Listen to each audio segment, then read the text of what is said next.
Donc bonjour à toutes et à tous. Donc voilà, on vient de vous dire un peu le thème qui va être abordé ici pour clôturer donc, ce cycle. Donc je vous rappelle brièvement, parce que tout est lié, les deux thèmes précédents que l'on a vus, puisqu'on est dans un cycle de 3 conférences. Donc la question, c'est effectivement la question de voir un peu donc, dans l'exercice de son métier, quelles sont les difficultés auxquelles le médecin, puisqu'on parle principalement de médecin ici, le médecin se heurte. Donc, pas des problèmes d'organisation, etc., mais difficultés sur le plan humain, en tant qu'être humain, puisque jusqu'à présent, en tout cas, ce sont des humains qui soignent. Donc voilà, à quelles difficultés on se heurte, et notamment donc, dans la prise de décision médicale. Et ce que l'on avait vu jusqu'à présent, vous allez voir, on va rester dans la même démarche. Ce que l'on avait vu, c'est 2 points déjà. C'est que sur le plan donc, humain, on est porté, enfin tout le monde peut retrouver ça, je crois, on est porté par un désir qui est le désir, si vous vous souvenez, donc de toute puissance, c'est-à-dire le désir d'être à la hauteur de ce que l'on croit devoir être en tant que médecin, un médecin qui fait bien son travail, quoi, si vous voulez, pour le dire simplement. Et c'est vrai que ce désir-là, donc j'insiste sur ce point parce qu'on va devoir l'utiliser par la suite, c'est du viscéral, c'est pas du mental, c'est pas des représentations philosophiques ou culturelles que l'on aurait ou je ne sais quoi d'autre. On a tous en nous, me semble-t-il, je ne crois pas qu'on prend beaucoup de risques en le disant, on a tous en nous, pour les choses qui sont importantes pour nous, ce désir d'essayer de bien faire, quoi. Si on devait le dire dans un langage terriblement ordinaire. Donc si on précise un peu, donc c'est ce désir en tant que professionnel de la santé par exemple, d'être à la hauteur de ce que je considère devoir être en tant que médecin, soignant, enfin, etc., etc. Donc on est porté par... Donc concrètement, donc c'est l'envie de bien faire ce que l'on fait. Et évidemment, première difficulté que l'on avait épinglée, c'est que ce désir, c'est très important. Voilà, on le retrouve dans plein d'aspects de notre existence, mais il vient se heurter à une difficulté qui est ce qu'on appelle donc en philosophie la finitude humaine. De nouveau, c'est du charabia, mais pour dire une chose très simple, c'est qu'effectivement, dans tous les domaines de notre existence où on s'investit, et ce n'est pas que dans la carrière professionnelle évidemment, donc on se heurte au fait qu'on a des limites. Donc ce n'est pas simplement des limites liées au monde dans lequel on vit, mais c'est des limites humaines, le fait que l'on ne supporte pas tout, qu'on ne connaît pas tout, qu'on ne trouve pas tout, qu'on ne comprend pas tout, enfin bref, à un moment donné, on se heurte, à certains moments, on se heurte à ces difficultés-là, et toute la question, c'est comment on va gérer cette tension qu'en tant qu'être humain, on vit tous, entre, d'une part, ce désir d'être à la hauteur de ce que l'on veut être, et puis le fait que, dans certaines circonstances en tout cas, bien voilà, on se heurte au fait que c'est impossible d'être à la hauteur de ce que l'on pense devoir être.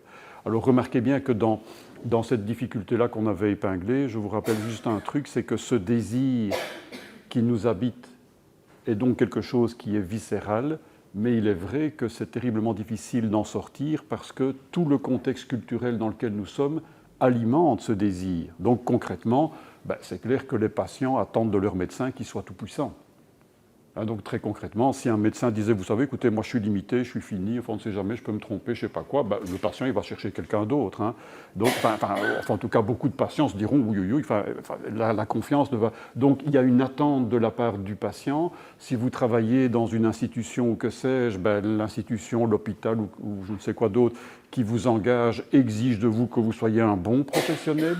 Enfin bref, il y a une attente sociale et individuelle et qu'on intègre et qu'on rapporte à soi-même, je dois être quelqu'un qui est à la hauteur.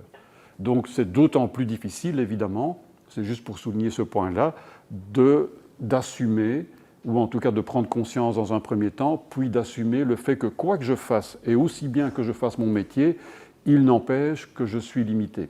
Et alors vous voyez du coup, en conséquence, en cascade, ce qui apparaît au niveau de la décision, c'est comment, quand on est dans son métier confronté comme ça, des difficultés, et qu'on voit bien qu'on ne s'en sort pas toujours, qu'on ne peut pas toujours aider tous les patients, enfin je ne sais quoi d'autre, comme difficultés qu'on peut rencontrer, c'est comment on peut tenir en tant que médecin, si on prend ce métier-là en particulier, c'est comment on peut tenir et continuer à prendre des décisions médicales, etc., en sachant qu'on n'est pas ce soignant que l'on croit devoir être et que l'on exige que l'on soit.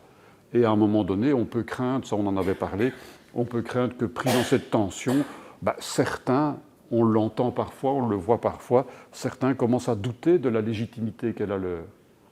Donc, il suffit d'avoir été confronté une fois à une erreur médicale, donc, et on voit bien l'impact que ça a sur des individus. Et du coup, on doute et on se demande s'il ne faut pas arrêter, etc., etc. Donc c'est vrai que ça peut avoir des incidences redoutables. Ça, c'était la première difficulté que l'on avait vue. Je ne vais pas tout redévelopper parce que sinon on n'avancera jamais. Deuxième difficulté que l'on avait vue, les trois ensemble, puisqu'on va en voir une troisième aujourd'hui, sont liés évidemment.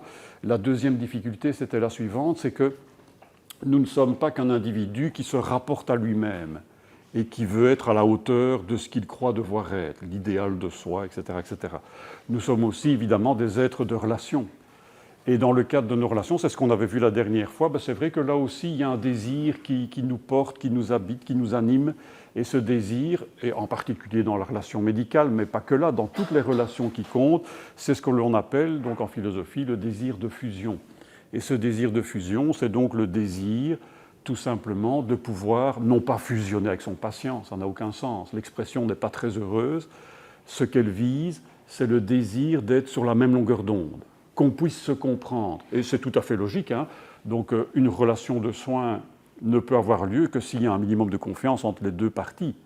S'il n'y a pas de confiance, si le courant ne passe pas d'une manière ou d'une autre, je me méfie, ça ne va pas, je ne le sens pas, je vais aller voir un autre médecin, comme je le disais tout à l'heure. Donc on essaye d'instaurer une relation de confiance, pour reprendre le vocabulaire consacré aujourd'hui, un partenariat, puisque c'est comme ça qu'on en parle aussi, enfin bref, aussi bien du côté du patient qui essaye de trouver quelqu'un en qui il peut avoir confiance, que le médecin qui essaye de trouver un canal pour que le courant passe et pour qu'on puisse accéder au corps du patient, le toucher, etc., etc., s'il y a lieu de le faire, bien évidemment. Et là aussi, ce qu'on a évoqué, c'est quoi? C'est que, quand on essaye d'instaurer une relation de soins dans ce qui nous concerne ici, ce à quoi on va se heurter, c'est une difficulté qui est une difficulté de nouveau indépassable, comme le fait qu'on soit quelqu'un de limité. Vous pouvez inventer toutes les techniques du monde, l'être humain reste limité.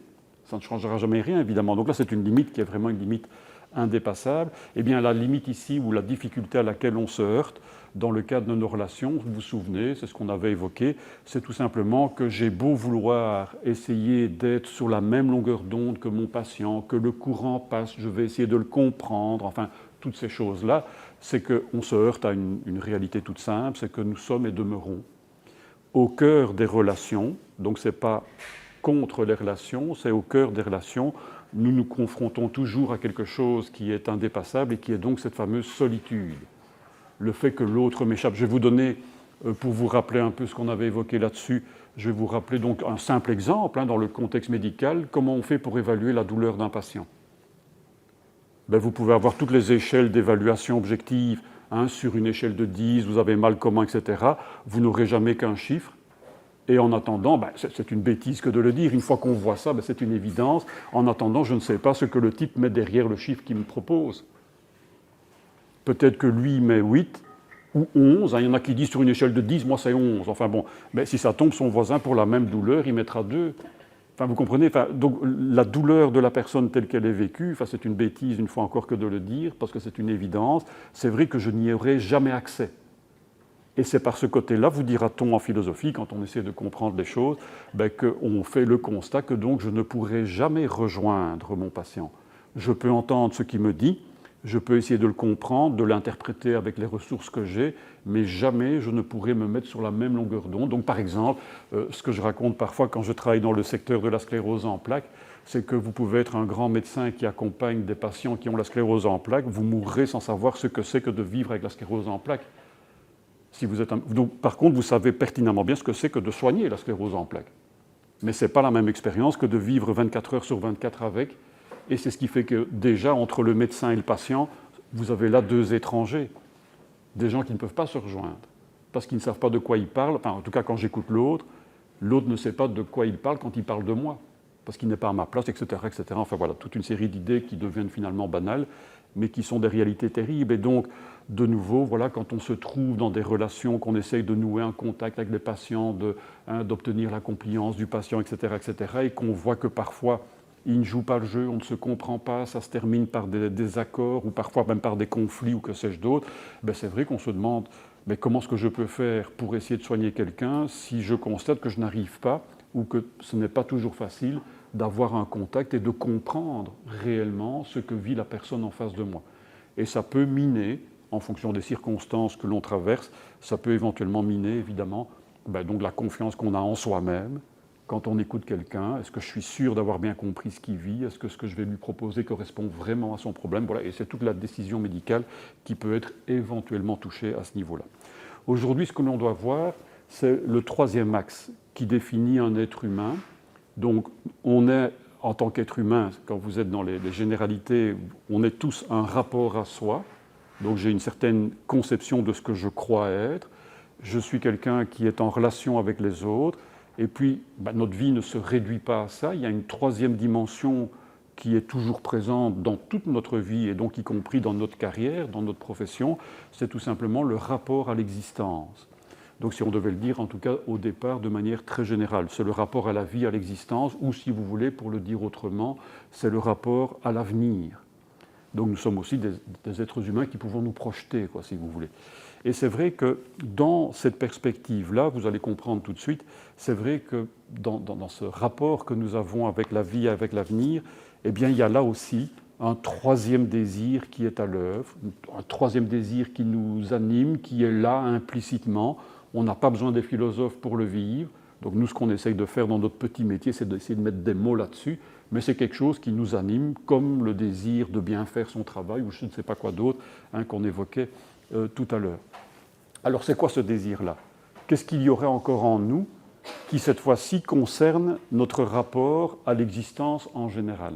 Eh bien, ce que l'on pourrait dire, en tout cas c'est un aspect qui me semble être celui qui est le plus intéressant à relever, c'est tout simplement ce désir qui est donc normalement en vous comme en moi. Donc c'est à vous à vérifier chaque fois si vous retrouvez quelque chose qui correspond à ce que je vous dis, ou sinon ce ne sont que des théories, et alors à ce moment-là il faut arrêter. Donc est-ce qu'il est vrai, oui ou non, qu'à l'intérieur de vous, il y a quelque chose qui ressemble donc à ce désir-ci? C'est le désir qu'il y ait des choses qui me soient dues. C'est-à-dire donc toutes ces attentes légitimes que j'imagine que vous avez aussi, il n'y a pas que moi, donc toutes ces attentes légitimes par rapport à l'avenir. Je vais vous donner des exemples pour que vous puissiez visualiser ce dont on parle ici. Donc l'expression n'est peut-être pas très évocatrice, et donc il faut expliquer un peu, en tout cas il faut illustrer. Alors, je vais vous donner un premier exemple, qui peut concerner d'ailleurs aussi la profession médicale, mais qui est un exemple assez général finalement. Quand vous donnez quelque chose à quelqu'un, donc que ce soit un service, que ce soit un objet, enfin peu importe, on s'en fout, vous donnez quelque chose à quelqu'un. Est-ce qu'il n'est pas vrai que spontanément, donc vous pouvez réfléchir après et nuancer la chose, mais spontanément il y a ce désir que si je donne quelque chose à quelqu'un, il m'est dû d'avoir un merci en retour.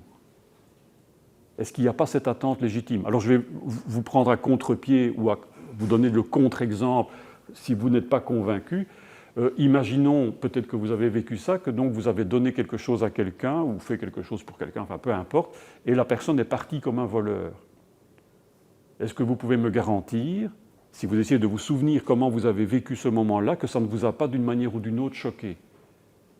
En se disant, par exemple, oui, mais enfin quand même, les gens exagèrent, ils sont grossiers, ils ne sont pas polis, enfin que c'est ça pour une affaire, et ainsi de suite, quoi. Si vous avez été choqué par l'attitude de ces personnes qui ne vous ont même pas dit merci, donc la question que vous devez vous poser après quand on fait une introspection, c'est pourquoi est-ce que j'ai été choqué?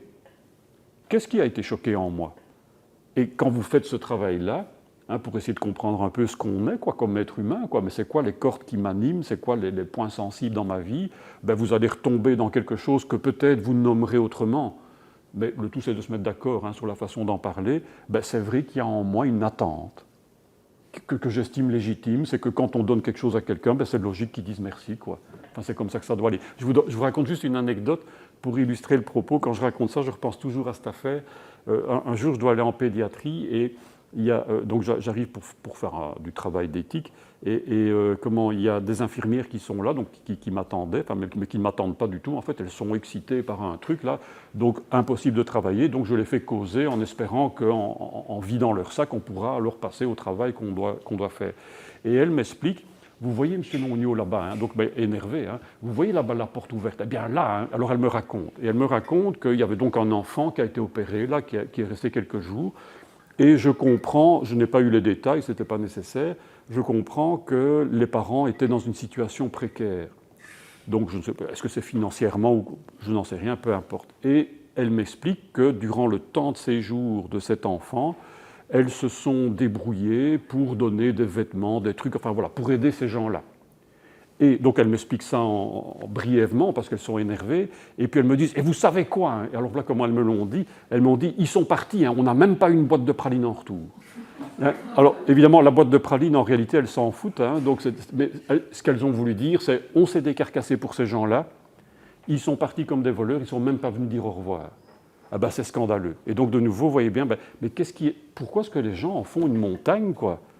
Depuis toujours, c'est comme ça que ça va dans l'humanité. Donc, eh bien, tout simplement parce qu'on a beau dire, oui, les gens sont comme ils sont, enfin tout ce que vous voulez, on peut essayer de banaliser l'affaire, ça touche quelque chose en nous. Vous voyez, ce fait qu'on a fait un effort pour quelqu'un, c'est normal d'avoir un signe en retour, don contre don, quoi, si vous voulez, hein, pour reprendre une formule que vous connaissez. Je vous donne d'autres exemples. Quand on est médecin, dans les débats qu'on a avec les généralistes, parfois on a ce genre de problème, avec les hôpitaux aussi d'ailleurs, c'est, écoutez, si on preste un service, il m'est quand même dû que je sois payé en retour. Hein. Déjà, rien que ça, quand vous pensez à ça, c'est une évidence qui est tellement évidente. Ça vient s'ancrer dans quoi? D'abord, vous avez peut-être tout un argumentaire théorique, évidemment, pour justifier l'affaire. Hein. Dans notre culture, c'est comme ça que ça va, et blablabla. Mais en attendant, ça vient résonner toute cette théorie que vous pourrez défendre pour justifier le fait qu'on doit être payé, évidemment, hein, quand on preste quelque chose. Vous allez l'ancrer dans quoi? Dans quelque chose qui n'est pas de l'intellect, qui est tout simplement ce désir que j'essaye de vous rendre visible, qui est que c'est normal, j'ai presté quelque chose, un service, j'ai aidé une personne, c'est normal qu'en retour, parce que ça m'est dû, quoi. C'est pas qu'une convention, c'est comme ça que ça doit aller. Et du coup, on est révolté, évidemment, quand ce n'est pas le cas. Autre exemple aussi qu'on peut entendre, hein, donc dans les quelques anecdotes que j'ai glanées ici ou là, c'est par exemple des médecins qui se plaignent ou des soignants qui se plaignent. Hein, j'ai passé du temps avec la personne, j'ai expliqué, j'ai réexpliqué, j'ai répondu à ses questions. Enfin voilà, donc on a vraiment fait tout ce qu'il fallait. Eh bien, il y a cette attente légitime quand on prend en charge un patient et que vraiment on en fait peut-être un peu plus que ce qu'on ferait ordinairement, eh bien, vous avez parfois ceci qui apparaît, en tout cas ça apparaît quand malheureusement on n'a pas cette contrepartie, c'est « il m'est dû, avec tout le temps que j'ai passé auprès du patient, il m'est dû que le patient soit compliant ». Et quand j'apprends par la suite qu'il ne vient plus, donc je n'ai plus vu, alors quand je me renseigne, je vois qu'il va chez un collègue, zut, hein. Et de nouveau, il y a là comme une espèce d'attente qui est plus ou moins implicite, plus ou moins explicite, et on est blessé, quoi. Ce qui est blessé, on vous dira, donc c'est toujours ce désir, cette espèce d'attente qu'on estime tellement légitime que l'autre, il est vraiment grossier, ça ne va pas, il a un problème, enfin bref. Je vous donne encore un exemple, alors maintenant, où on va essayer de sortir un peu du cadre strictement médical, donc point de vue médecin, pour ouvrir, parce que quand on est médecin, c'est vrai qu'on accompagne des patients, et les patients peuvent venir avec des problèmes, et vous allez voir qu'il y a souvent cette corde-là qui est énoncée par des patients qui vivent des choses difficiles, évidemment. Donc, dans la vie de couple, par exemple, de nouveau, si vous prenez cet exemple-là, donc je suppose que personne n'est en couple ici, Dieu vous en préserve, mais c'est vrai que quand on écoute les gens qui ont le malheur d'y être, en tout cas, on voit qu'il y a ce genre d'attente tout à fait légitime, hein, qui est de nouveau, il y a des choses qui me sont dues. Donc, par exemple, c'est si je suis fidèle, si je te suis fidèle et que je fais des efforts, il m'est dû que tu sois fidèle. Et je me sentirais trahi si tu ne le faisais pas. Si on s'aime, il m'est dû que tu me dises tout.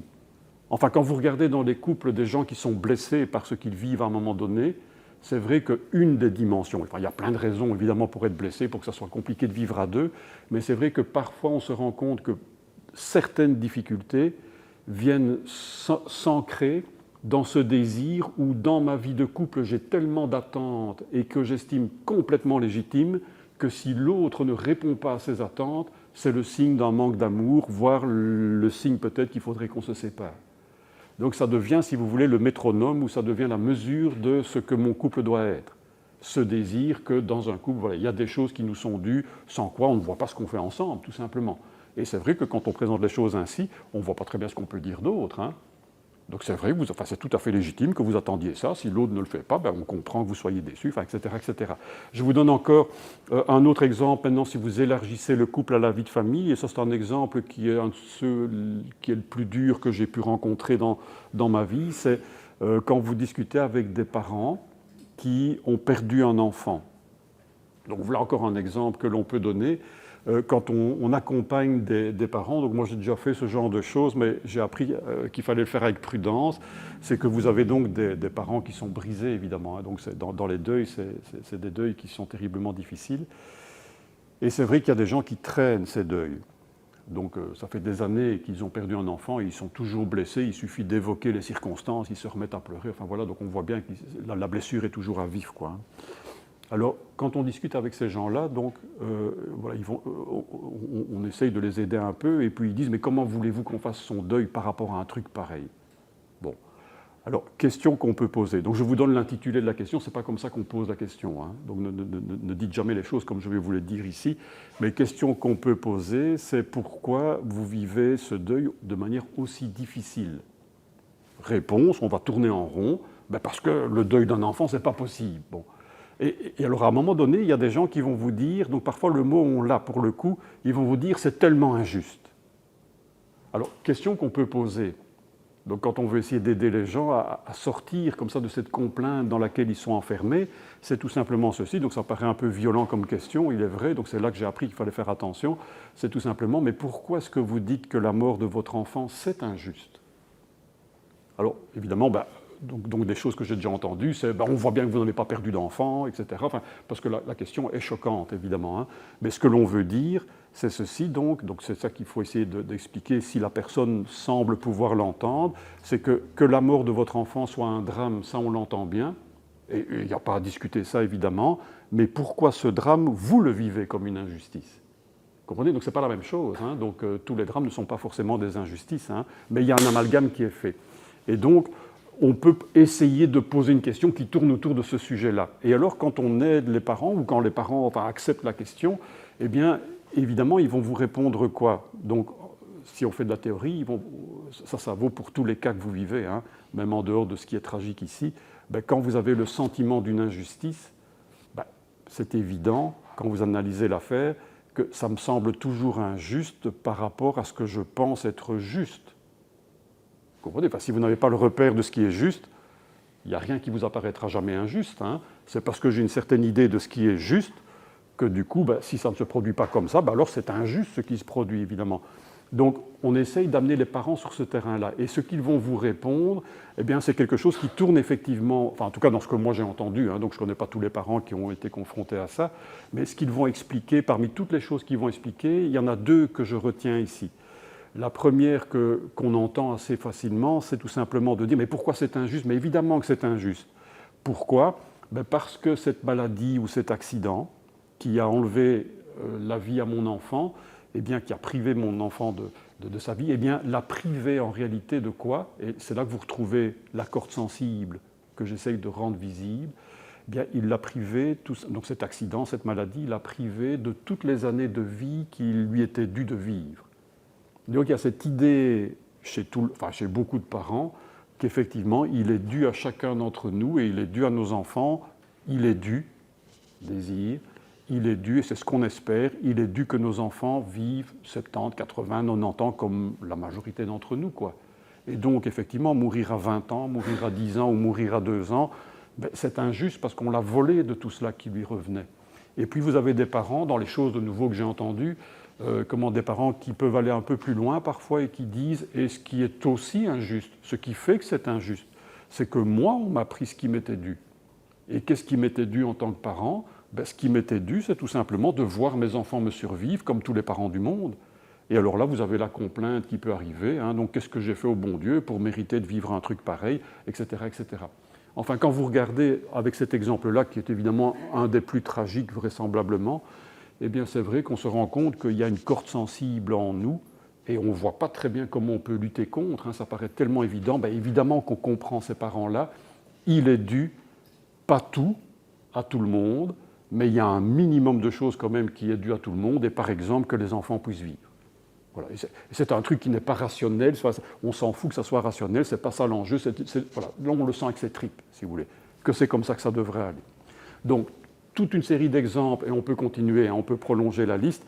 Donc ce sont tous des exemples qui nous montrent qu'il y a effectivement, par rapport à l'avenir, par rapport à ce que la vie doit être, il y a une série d'attentes là qui sont plus ou moins présent implicitement, explicitement, pas forcément conscient toujours, mais c'est un élan qui nous porte et qui nous permet de nous tourner vers l'avenir avec une certaine confiance. La vie doit être quand même plus ou moins comme on pense qu'elle doit être, quoi. Voilà. Et ça nous est dû de le vivre ainsi. Ce serait injuste que d'en être privé par conséquent. Alors, avec tous les exemples que je viens de vous donner, ce n'est pas compliqué d'avancer. Que nous enseignent les tragédies que je viens d'évoquer, comme la perte d'un enfant? Qu'est-ce que ça nous enseigne quand on peut avoir le luxe de prendre un peu de recul? Donc il est clair que quand on vit ce genre de circonstances et qu'on est dedans, ce que je vais vous raconter maintenant est quasi inaudible. Mais quand on accompagne, quand on aide, etc., et qu'on n'est pas directement soi-même concerné par les événements, c'est vrai qu'on peut essayer d'essayer de comprendre d'abord ce qui se joue là et mettre des mots là-dessus. C'est très très important de mettre des mots, si on veut aider les gens, évidemment. Eh bien, ce que l'on découvre, ce n'est pas très compliqué à dire finalement, même si c'est cruel. C'est tout simplement ceci, c'est qu'on peut bien penser, on peut bien croire, on peut bien désirer. Donc avant que de le penser, on peut bien avoir ce sentiment qu'il y a des choses qui nous sont dues dans la vie. Ce que l'on découvre avec notamment par exemple la mort d'un enfant, c'est qu'il n'y a rien qui est dû à personne. J'ai beau vouloir que les enfants vivent, ça ne les empêche pas de mourir. C'est terrible, c'est horrible à dire, et c'est vrai pour plein de choses qui sont moins tragiques que celle-là, mais j'ai beau croire qu'il y a des choses, si je travaille bien, il m'est dû d'avoir un poste et je ne sais pas quoi, etc., vous pouvez le croire si vous voulez, mais ce n'est pas comme ça que ça va dans la vraie vie. Combien de personnes peuvent en témoigner ? Évidemment. Enfin voilà, donc peu importe les exemples que vous allez prendre, mais l'expérience que l'on fait, c'est quoi dans la vie, et on espère le faire le moins souvent, la faire le moins souvent, cette expérience, c'est tout simplement que dans la vie, donc rien n'est dû à personne, c'est pour ça qu'un enfant peut mourir, et donc par conséquent, en philosophie, on a un mot pour dire ça, c'est le thème du jour, c'est tout simplement que la vie est fondamentalement incertitude. Le terme d'incertitude donc désigne simplement cette réalité à laquelle on se confronte, où ça ne se passe pas toujours comme on pense que ça devrait se passer. Et on a beau faire des efforts, on a beau penser à tout, on a beau tout organiser, la vie peut toujours nous surprendre, évidemment d'une façon qui est, si elle nous surprend, qui sera forcément donc une manière inattendue. Quand vous prenez... je reprends cet exemple-là parce que celui-là, il est massu, évidemment, il est définitif. Quand vous prenez l'exemple de la mort d'un enfant,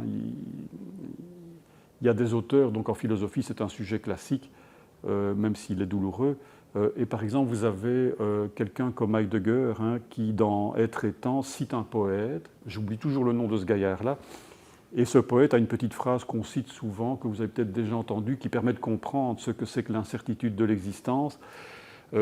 Cette phrase dit ceci: « Dès qu'un enfant vient au monde, il est déjà assez vieux que pour mourir. »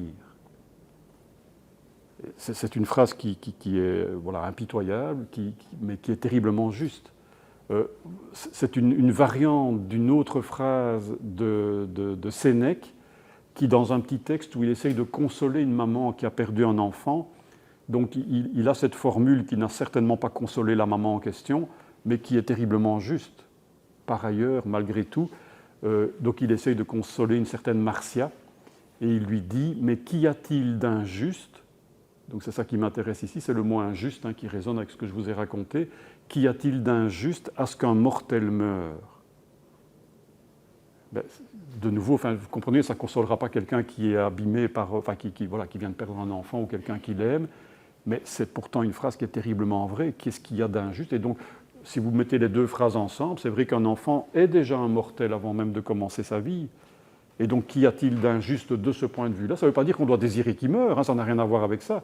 Mais qu'y a-t-il d'injuste à ce qu'un mortel meure? Donc, malheureusement, c'est ça la réalité avec laquelle nous vivons.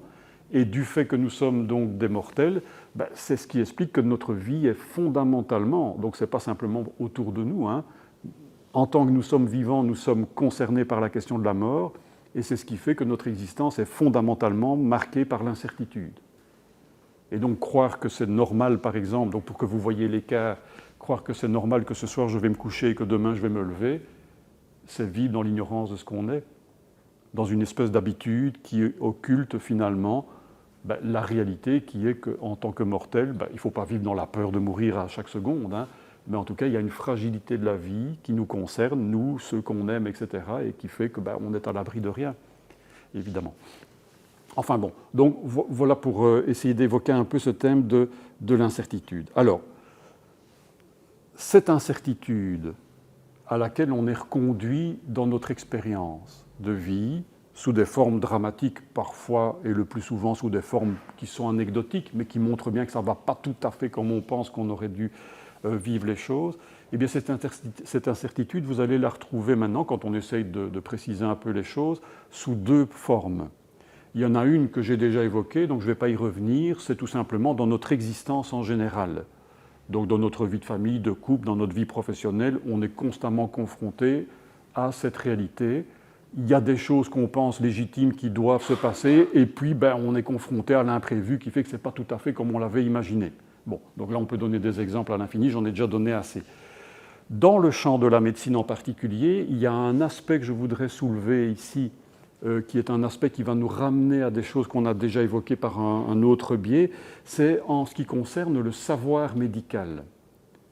Ce qui est assez intéressant quand on fait un peu d'épistémologie, enfin quand on s'intéresse à ce genre de sciences, donc la philosophie des sciences, c'est qu'une des conclusions à laquelle on arrive quand même quand on lit plusieurs auteurs, moi il y en a un qui me sert de référence, que j'ai peut-être déjà cité, c'est Popper, mais il n'y a pas que lui, hein, il est débattu, il est discuté, mais si vous prenez ce genre d'auteurs-là, c'est vrai que ce sont des gens qui arrivent à la conclusion que la science, sous quelque forme qu'elle soit, ça ne concerne pas que la science médicale, les sciences débouche aujourd'hui de plus en plus sur de l'incertitude.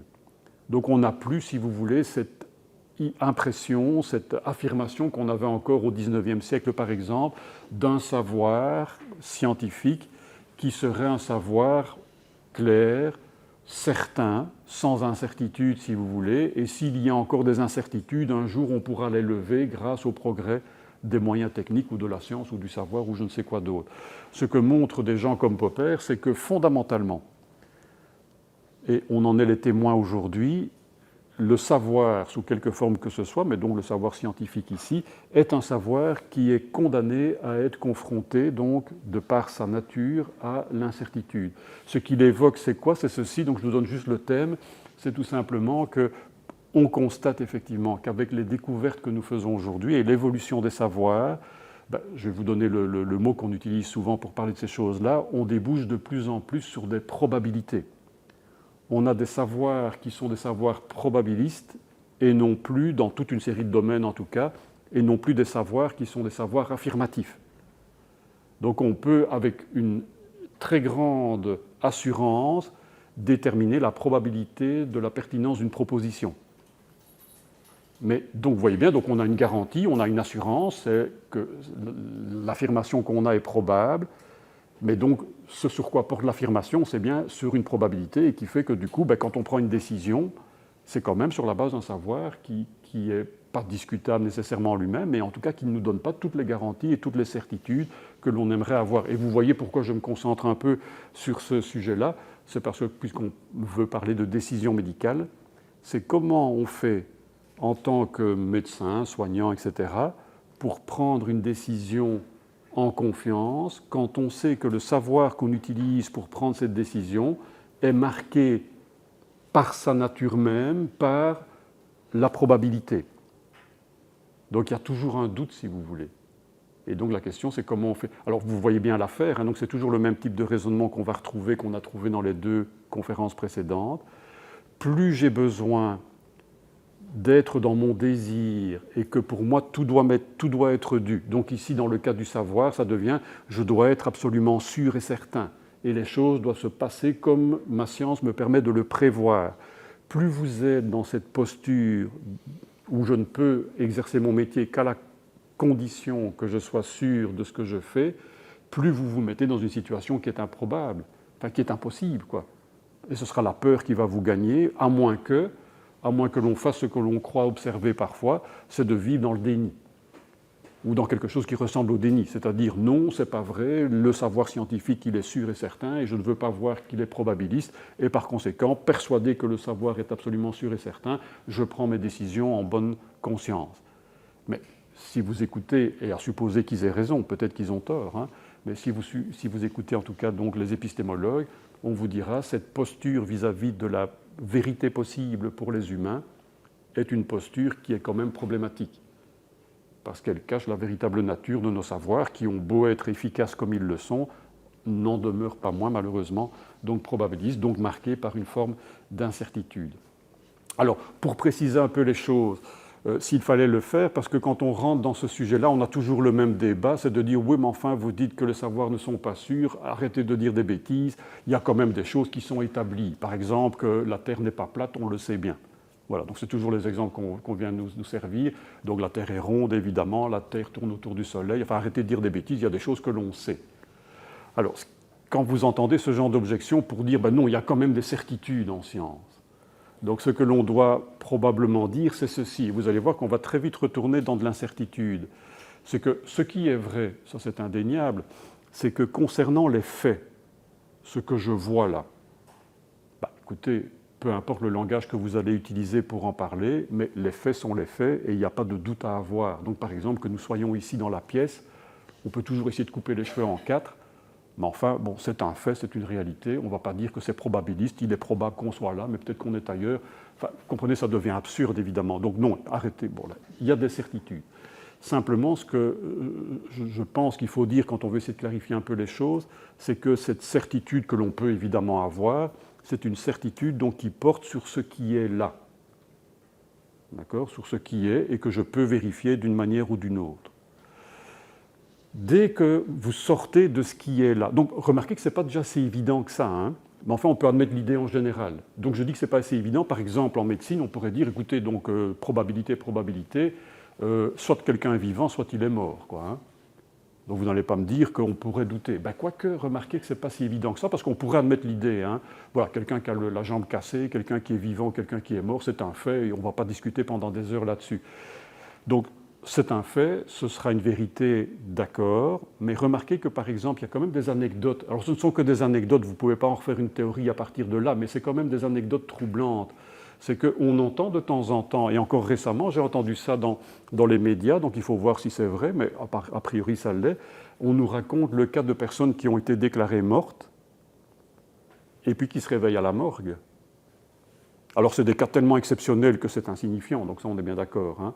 Mais n'empêche que vous voyez bien, même un fait aussi énorme que celui-là, la personne est morte ou elle est vivante, évidemment quand elle est réduite en cendres, là il n'y a plus de débat, hein, mais dans les heures qui suivent la déclaration d'un décès, où le médecin est sûr d'avoir déclaré quelqu'un qui est réellement mort, c'est quand même troublant de voir que même pour des faits comme ceux-là, ce n'est pas si évident finalement de savoir ce qu'il faut dire, et il y a des cas exceptionnels donc, qui ne sont que exceptionnels, mais où il y a peut-être encore une erreur possible. Et donc déjà là, vous voyez, donc on pourrait se dire qu'il y a des faits qui sont quand même indubitables, c'est sûr et certain, donc on est vivant, on est mort par exemple, vous voyez que même là, il faudrait être prudent. Mais enfin, ce n'est pas une objection massue, me semble-t-il, pour constater que concernant les faits, on est ici, on n'est pas ailleurs, etc. Il y a quand même un minimum, donc là c'est clair qu'il n'y a pas de débat majeur à avoir. Mais regardez, parce que la médecine ne se contente pas de faire des constats. Quand vous devez commencer maintenant à expliquer pourquoi la personne est morte, par exemple, ou pourquoi elle est encore vivante, quand vous devez par conséquent sortir du fait que vous avez sous les yeux, qui apparemment est incontestable, même si on peut encore se tromper sur les faits, mais enfin bon, peu importe, quand vous commencez à aller dans le passé, parce que c'est ça qu'on fait, on va essayer d'aller retrouver les causes qui expliquent pourquoi le fait qu'on observe est comme on l'observe. Eh bien, là, je vous mets au défi quand même de mettre en défaut Popper. C'est vrai que vous allez tomber dans quoi ? Dans des interprétations, et qui sont des interprétations qui vont être discutables, où on voit une partie des causes, mais peut-être pas toutes, où on voit des causes qui ne sont peut-être pas vraiment des causes. Enfin bref, vous allez rentrer dans un jeu d'interprétation qui est ouvert effectivement à l'incertitude. Dès que vous sortez des faits pour essayer d'expliquer, je vais vous donner des exemples après, hein, parce que c'est des choses terribles, mais c'est vrai que donc dès que vous sortez du présent pour rentrer dans le passé et essayer d'expliquer le présent, vous êtes dans le champ de l'interprétation. Et le champ de l'interprétation, que ce soit en sciences ou que ce soit dans n'importe quelle discipline, on s'en fout, c'est vrai que c'est sujet, malheureusement, à l'interprétation. Et puis regardez, si vous prenez maintenant les choses par l'autre biais, quand on doit faire un pronostic, donc on sort du diagnostic où on essaye de constater la situation du patient et puis on essaye de voir maintenant comment ça va évoluer. et éventuellement comment ça va évoluer grâce à une médication, un traitement, une opération, etc. Est-ce qu'il n'est pas vrai là aussi, quand on regarde tout ce champ-là de la médecine prédictive, si vous voulez, hein, ou du pronostic, est-ce qu'il n'est pas vrai que là aussi, on est quand même dans des interprétations où on n'a que des probabilités, mais on n'est pas sûr à 100% de son coup. Et d'ailleurs, la réalité vient nous rattraper de temps en temps pour nous rappeler que on s'attendait à ce que, et puis on se rend compte que, par exemple, début de semaine, j'étais dans une équipe de soins palliatifs, et ils m'ont encore raconté des choses que, voilà, on m'a déjà raconté 25 000 fois, c'est que parfois on a des patients en fin de vie qui viennent chez nous, alors on en prend soin, quoi, hein, et puis ce sont des gens qui retournent chez eux, quoi, alors qu'ils venaient pour mourir. Et vous voyez, donc vous avez toute une cohorte de médecins qui ont envoyé ces gens-là en soins palliatifs parce que c'était la fin, etc., etc. Et puis le pronostic, il était complètement faux. Donc, voilà, ce sont des cas qui existent, mais là, ce ne sont pas des cas exceptionnels comme les morts qui se réveillent à la morgue, hein. Là, ce sont des choses qu'on entend régulièrement, où on se rend bien compte, il n'y a pas besoin de développer pendant des heures, on se rend bien compte que dès qu'il faut faire des pronostics, on rentre dans le champ des probabilités. Il n'y a personne qui a été malveillant, et sur la base de ce qu'ils ont vu, la probabilité l'emportait pour la mort, mais en attendant, c'était qu'une probabilité, et certains patients donc, ne mourront que bien plus tard, évidemment, éventuellement chez eux. Alors je vous donne quelques exemples pour essayer d'illustrer cette place de l'incertitude dans le savoir médical, donc des exemples tirés de nouveau de choses que j'entends, hein, donc je vais en rester à un niveau assez superficiel, mais donc par exemple l'évaluation des effets secondaires d'un médicament. Certitude ou probabilité ? C'est des probabilités, c'est que voilà, on peut essayer d'estimer, mais enfin bon, ce n'est pas des certitudes où on peut dire à l'avance que vous, si vous prenez ce médicament-là, vous aurez nécessairement, on est souvent dans le champ de la probabilité. Donc quand vous êtes médecin, que vous devez annoncer, parce que vous voyez, dans le droit des patients, on doit annoncer pour que le consentement... Sur quelle base on peut donner effectivement des indications qui soient suffisamment fiables pour que la décision soit prise en conscience ?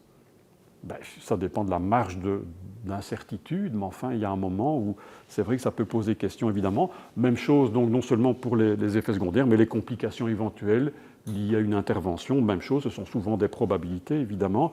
Autre exemple que je vous donne, le taux de survie après une opération, en fonction de la gravité de l'opération.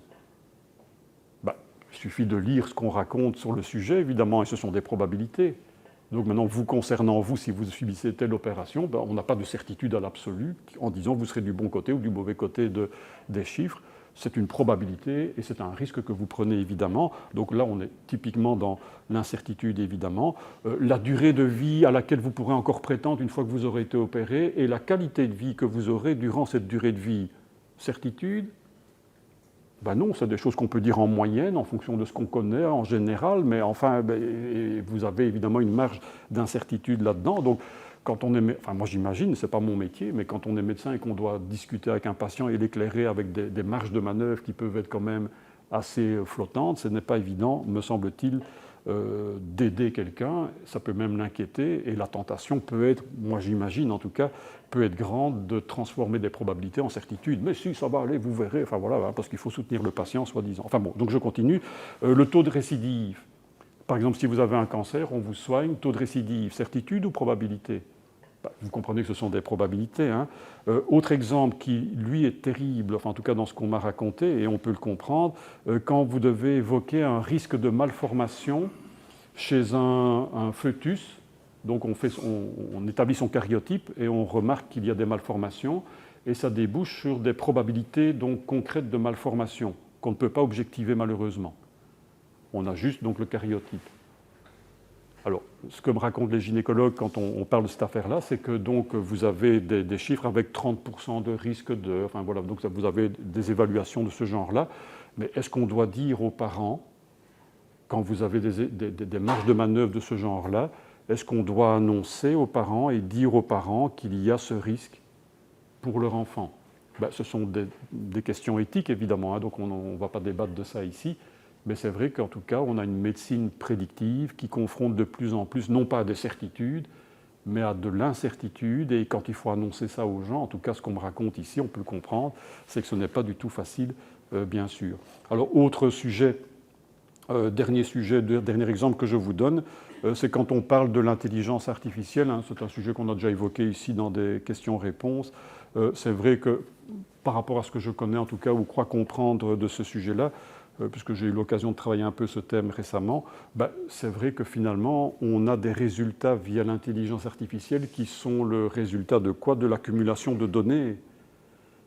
Et donc, vous pouvez accumuler toutes les données que vous voulez et vous pouvez en accumuler des infinités, enfin un nombre infini. Ça ne vous donnera jamais qu'une moyenne au final, de toute façon. Et donc, vous êtes encore là, non pas dans une certitude, même si la base de données de départ contient des données à l'infini, donc un nombre incroyable de données, ça ne vous donnera quand même au final aucune certitude, mais la moyenne par rapport à toutes ces données, et donc ça ne vous donnera jamais que quelque chose qui est bien une probabilité, bien évidemment. Enfin, en tout cas, c'est ce que certains s'évertuent à dire, indépendamment de la qualité des données qu'on insère évidemment dans ces machines-là. Enfin bon, peu importe. Mais donc, quand vous regardez un peu, quand vous vous focalisez sur un petit point particulier qui concerne la médecine, et qui est le rapport au savoir, bon, est-ce qu'on a quand même des certitudes sur lesquelles on peut s'appuyer, en dehors du constat des faits, je vois que quelqu'un est malheureux, n'est pas malheureux, je vois que quelqu'un est souffrant ou n'est pas souffrant, etc. Donc les constats qu'on fait où il n'y a pas besoin de recouper les cheveux en quatre, dès qu'il faut essayer de voir comment je peux aider, donc comment je peux comprendre son problème, et comment je peux essayer d'agir sur l'avenir, vous rentrez dans le champ de l'incertitude. Or, soigner, c'est précisément rentrer dans ce champ-là, me semble-t-il. Donc, l'incertitude est effectivement quelque chose qui est indépassable, semble-t-il, indépendamment de notre rapport à l'existence humaine. Alors, une fois qu'on voit ça, donc une fois qu'on se rend compte que l'incertitude, ce n'est pas qu'un thème de philosophe, c'est une réalité à laquelle on est confronté dans notre vie, donc même les savoirs philosophiques sont confrontés au même problème, donc enfin, c'est tous les savoirs, bien sûr. Donc, une fois que l'on est confronté à cette difficulté-là, maintenant on peut prendre un peu de recul et essayer de voir, mais qu'est-ce que ça nous apprend, qu'est-ce que ça nous enseigne, comment est-ce qu'on peut se positionner par rapport à ça. Il ne suffit pas de faire le constat que nous sommes pris dans ces jeux-là. Donc voilà, comment on fait pour vivre avec ce genre de truc. Alors,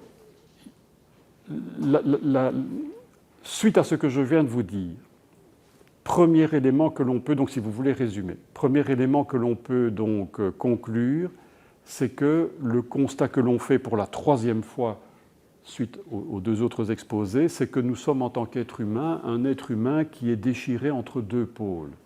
Si on doit essayer de comprendre ce que nous sommes en tant qu'être humain, donc si vous voulez avoir un tableau complet, donc d'un côté, il y a le désir de toute puissance, que je vous ai rappelé tout à l'heure, qui vient se heurter à la finitude humaine. Deuxièmement, il y a le désir de fusion qui vient se heurter à la solitude. Et puis maintenant, c'est le tableau qui se complète et qui se termine ici. Troisième chose, c'est qu'il y a ce désir où il y a des attentes légitimes, on voudrait bien que ça se passe et on voudrait être sûr que ça se passe comme on le prévoit, etc. Donc désir que des choses nous soient dues, et qui vient se heurter à quoi? Qui vient se heurter à l'incertitude d'abord de l'existence en général, et puis en particulier, c'est le petit mot que j'ai rajouté, en particulier le fait que nos savoirs sont eux-mêmes des savoirs basés sur l'incertitude, donc probabilistes principalement. Donc nous sommes confrontés donc, à une contradiction, si vous voulez, où la finitude, solitude, incertitude ne répond pas et n'est pas à la hauteur de notre désir de toute puissance, de fusion, et notre désir que la vie se passe quand même plus ou moins comme on voudrait bien qu'elle se passe. Donc nous sommes une tension. C'est ce que l'on va nous dire en philosophie face à un thème classique. Donc l'être humain est un être humain désirant parce qu'il est toujours en tension entre ces deux pôles. S'il faut qualifier ces deux pôles, ce n'est pas compliqué à faire, donc avec tout ce que je vous ai raconté, ça va tout seul. C'est que, évidemment, les désirs qui nous animent et le désir qui nous retient aujourd'hui, donc ce désir que dans la vie, il y ait des choses qui nous soient dues, vous vous rendez vite compte, au regard de ce qu'est la vie, que tout cela, ce n'est que de l'imaginaire. Donc, le pôle des désirs, c'est ce qu'on appelle le pôle de l'imaginaire en nous. Alors, il faut préciser, pour la dernière fois, donc ce dont on parle quand on parle d'imaginaire, le fait que j'ai le désir qu'il y ait des choses qui me soient dues dans la vie. Donc, si vous mettez l'accent sur le mot désir, il y a ça en moi. C'est une réalité. Ce n'est pas de l'imaginaire. Donc, le fait qu'on a vraiment envie que dans le monde, les choses se passent comme on pense qu'elles doivent se passer, ça c'est une réalité. Je la vis, il n'y a rien à faire. Voilà. Donc, le désir en lui-même est réel. Simplement, ce qu'on dit quand on parle d'imaginaire ici, c'est que ce sur quoi porte le désir est lui imaginaire. Donc le désir est bien réel, ça c'est vrai que j'ai envie de, mais ce que j'ai envie, enfin ce que je voudrais bien voir se réaliser, ben, ça malheureusement ce n'est que, alors c'est pour ça qu'on parle de désir, ce n'est que du désirable. Et c'est pour ça qu'on dira, enfin certains auteurs pensent ce genre de choses, et je pense qu'ils ont raison, c'est pour ça que l'on dira quoi? C'est que vous mourrez sans jamais pouvoir réaliser ces désirs-là. Parce que ce n'est que du désirable, ça ne deviendra jamais du réel, donc concrètement, enfin, c'est facile à comprendre, hein, donc si vous prenez le premier désir, désir de toute puissance, vous ne serez jamais de votre vivant tout puissant. Par contre, vous aurez toujours cette envie de bien faire les choses, d'être à la hauteur, etc. Mais quoi que vous fassiez dans votre vie, et aussi bien que vous fassiez les choses que vous avez faites dans votre vie, ou que vous ferez dans votre vie, vous ne serez jamais à la hauteur de ce que vous voulez, il n'y a pas moyen. Donc, on mourra avec ce désir d'être à la hauteur, parce que être à la hauteur, ce n'est que du désirable, et ça restera pour nous jusqu'à notre dernier souffle du désirable. Et c'est pour ça qu'on dit que, autant le désir est bien vécu, ce sur quoi il porte n'est et ne restera que de l'imaginaire, ne sera jamais du réel, si vous voulez. Et donc le désir est à l'infini, par conséquent. Hein. Maintenant, de l'autre côté, donc concernant le désir dont on parle ici, donc le désir qu'il y ait des choses qui me soient dues, je le désirais probablement toute ma vie, mais en attendant, la vie n'en a que faire. Et donc jamais je ne vivrai une vie dans laquelle effectivement j'aurai tout ce qui m'est dû, ou tout ce que je crois qui m'est dû d'une façon ou d'une autre. Et puis de l'autre côté, quand vous regardez, donc on est confronté à la finitude, solitude, incertitude, donc ici on parle principalement de l'incertitude, ben, ce qu'on va vous dire, c'est que vous le vouliez ou pas, que vous aimiez ça ou que vous n'aimiez pas, que vous soyez d'accord ou même pas d'accord, en attendant, nous sommes tous en tant qu'êtres humains limités, les autres ne cessent de nous échapper, et pour ce qui nous concerne aujourd'hui, ben, c'est vrai que je vis dans une vie qui peut toujours m'attraper et me surprendre, quoi. Positivement comme négativement, il n'y a pas que le négatif, hein, évidemment. Mais en tout cas, la vie est fondamentalement imprévisible. Et on va vous dire par conséquent que ce pôle-là, c'est ce qu'on appelle donc le pôle de la réalité. Donc l'être humain que nous sommes est donc un être humain, vous voyez bien, qui est déchiré entre deux pôles, le pôle de l'imaginaire et le pôle de la réalité. Et les deux ne s'épousent pas bien. Je crois que je vous avais déjà donné cette petite phrase je crois que c'est Victor Hugo hein, qui a eu cette phrase-là, qui dit donc tout le problème des hommes vient d'une contradiction, il a à la fois des racines et des ailes. Voilà, ben, si vous voulez, c'est ça. Donc les ailes, c'est mes désirs, et puis malheureusement, en tout cas c'est comme ça, on est malheureusement ancré dans le sol, et c'est la réalité qu'on n'arrive pas à quitter, puisqu'on est dans la réalité, quoi qu'on fasse, bien évidemment. Alors, une fois que vous voyez ça, donc en tant qu'être humain, nous sommes déchirés entre ces deux pôles. En tant que médecin, si on veut rejoindre maintenant évidemment ce qui nous réunit ici, ben, je suis un humain qui, moi aussi, dans le cadre de mon travail, est déchiré entre ces deux pôles. Alors vous voyez l'affaire maintenant, comment est-ce qu'on peut se débrouiller avec ça? Rester dans la contradiction, rester déchiré, c'est rester en permanence dans la souffrance. Où je ne suis pas bien avec moi-même, je ne suis pas réconcilié, si vous voulez. Comment est-ce que je peux faire? Ben, vous avez deux solutions, évidemment. Donc, dans les sagesses de vie, c'est ce qu'on va toujours vous raconter. Soit, et cette solution, évidemment, elle est condamnable parce qu'elle fait notre malheur, soit je prends mes désirs pour la réalité. Je veux être tout-puissant, je veux que les autres soient comme je dis qu'ils sont, parce que je les comprends mieux qu'eux-mêmes. Et je veux que dans la vie, évidemment, c'est comme ça que ça doit aller, pas autrement, je veux que tout me soit dû. Voilà. Et je pars de là, et voilà ce qu'est ma vie. Voilà les conditions à partir desquelles je peux commencer à mener ma vie. Et plus vous prenez vos désirs pour la réalité, vous dira-t-on, ben évidemment, vous vous heurtez à quoi? Ben vous vous heurtez au risque, parce que vous pouvez être béni des dieux et avoir de la chance, mais vous vous heurtez au risque en tout cas, donc c'est clair, d'être déçu par la vraie vie, évidemment. Parce que s'il est vrai que je ne serai jamais à la hauteur de ce que je crois devoir être, etc., ben j'ai beau faire tout ce que je veux, je n'en ferai jamais assez.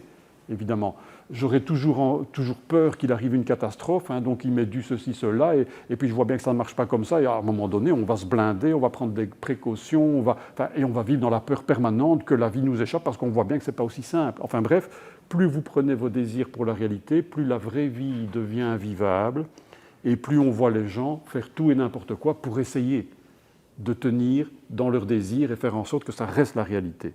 Et c'est là que, comme je vous l'ai déjà dit, donc un de mes amis me rappelle toujours et systématiquement, c'est là qu'on commence à tresser la corde avec laquelle on va se pendre. Parce que c'est toujours la réalité qui a le dernier mot. Et donc, évidemment, on va de déception en déception, et à un moment donné, ce n'est plus tenable, évidemment. Alors, qu'est-ce que l'on pourrait faire d'autre si il ne faut pas s'accrocher à ses désirs et essayer de contraindre la réalité à s'y plier, parce que la réalité n'en a que faire de nos désirs. Ben, vous comprenez le mouvement que vous pouvez essayer d'épouser, et ça c'est un travail sur soi évidemment, que l'on peut essayer de faire, et c'est faisable bien sûr, ne fût-ce qu'à l'usure. Donc je ne sais pas si on peut le faire volontairement, mais à force de vivre, on essaye de s'adapter évidemment, de s'aligner sur ce que la vie nous impose. Ce que l'on peut faire, c'est donc l'inverse, c'est tout simplement essayer de se libérer de ses désirs.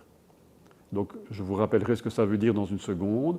Pour essayer de faire quoi? Pour essayer d'abord de partir de la réalité, des règles du jeu, si vous voulez, avec lesquelles il faut bien qu'on joue, même si on ne le veut pas. Et les règles du jeu avec lesquelles on doit bien jouer, c'est quoi? On l'a déjà dit 25 fois, c'est le fait que je suis limité, c'est le fait que les autres ne m'appartiennent pas et ne se réduisent pas à ce que j'en connais, et c'est le fait que dans la vie, tout peut m'arriver. Et plus vous acceptez cela, donc vous comprenez, pour l'accepter, il faut que je sorte de mes désirs, évidemment. Donc plus j'arrive à accepter la réalité, puisque quoi que je fasse, et même si je ne le veux pas, c'est de toute façon ça que je vis. Donc autant l'accepter. Plus je l'accepte effectivement, moins je souffre du monde comme il va. Par exemple, par rapport à ce que j'évoquais tout à l'heure avec la mort, plus, c'est ce que Heidegger nous invite à faire, plus j'intègre dans ma vie le fait qu'effectivement j'ai à mourir un jour et que ce n'est pas une objection à la vie, c'est ma nature, c'est comme ça que je suis né. Souvenez-vous de Sénèque, il n'y a rien d'injuste à ce qu'un mortel meure. Plus vous l'avez intégré, donc pas mentalement tout le monde sait qu'il va mourir, mais plus vous l'intégrez dans votre vie, moins vous souffrez du fait d'avoir à mourir un jour, et c'est même pire que ça, ou c'est même mieux que ça. Il y a des gens qui racontent ça assez bien, et on ne souffre même plus de l'idée, puisque j'évoquais le sujet tantôt, que nos propres enfants peuvent mourir et vont mourir un jour. Ça ne veut pas dire, vous comprenez bien, qu'on veut qu'ils meurent, ça n'a rien à voir avec ça. Au contraire, on va se battre pour ne pas qu'ils meurent, évidemment. Mais il y a comme une chape de plomb dont on se libère, si vous voulez. Quand vous êtes médecin, donc pourquoi je vous parle de tout ça, donc on peut revenir au médecin, je suppose que vous voyez l'affaire de façon évidente. Quand je suis, c'est ce qu'on nous a dit dans les années 80-90, je ne sais pas si c'est toujours vrai aujourd'hui, on a formaté les médecins à être dans la logique de soigner les gens. Il faut les guérir. Donc je ne sais pas si vous avez ça encore en tête, pour les plus anciens parmi nous, mais c'est vrai que donc on nous a dit la définition de la médecine dans les années 70, c'est devenu l'art de guérir.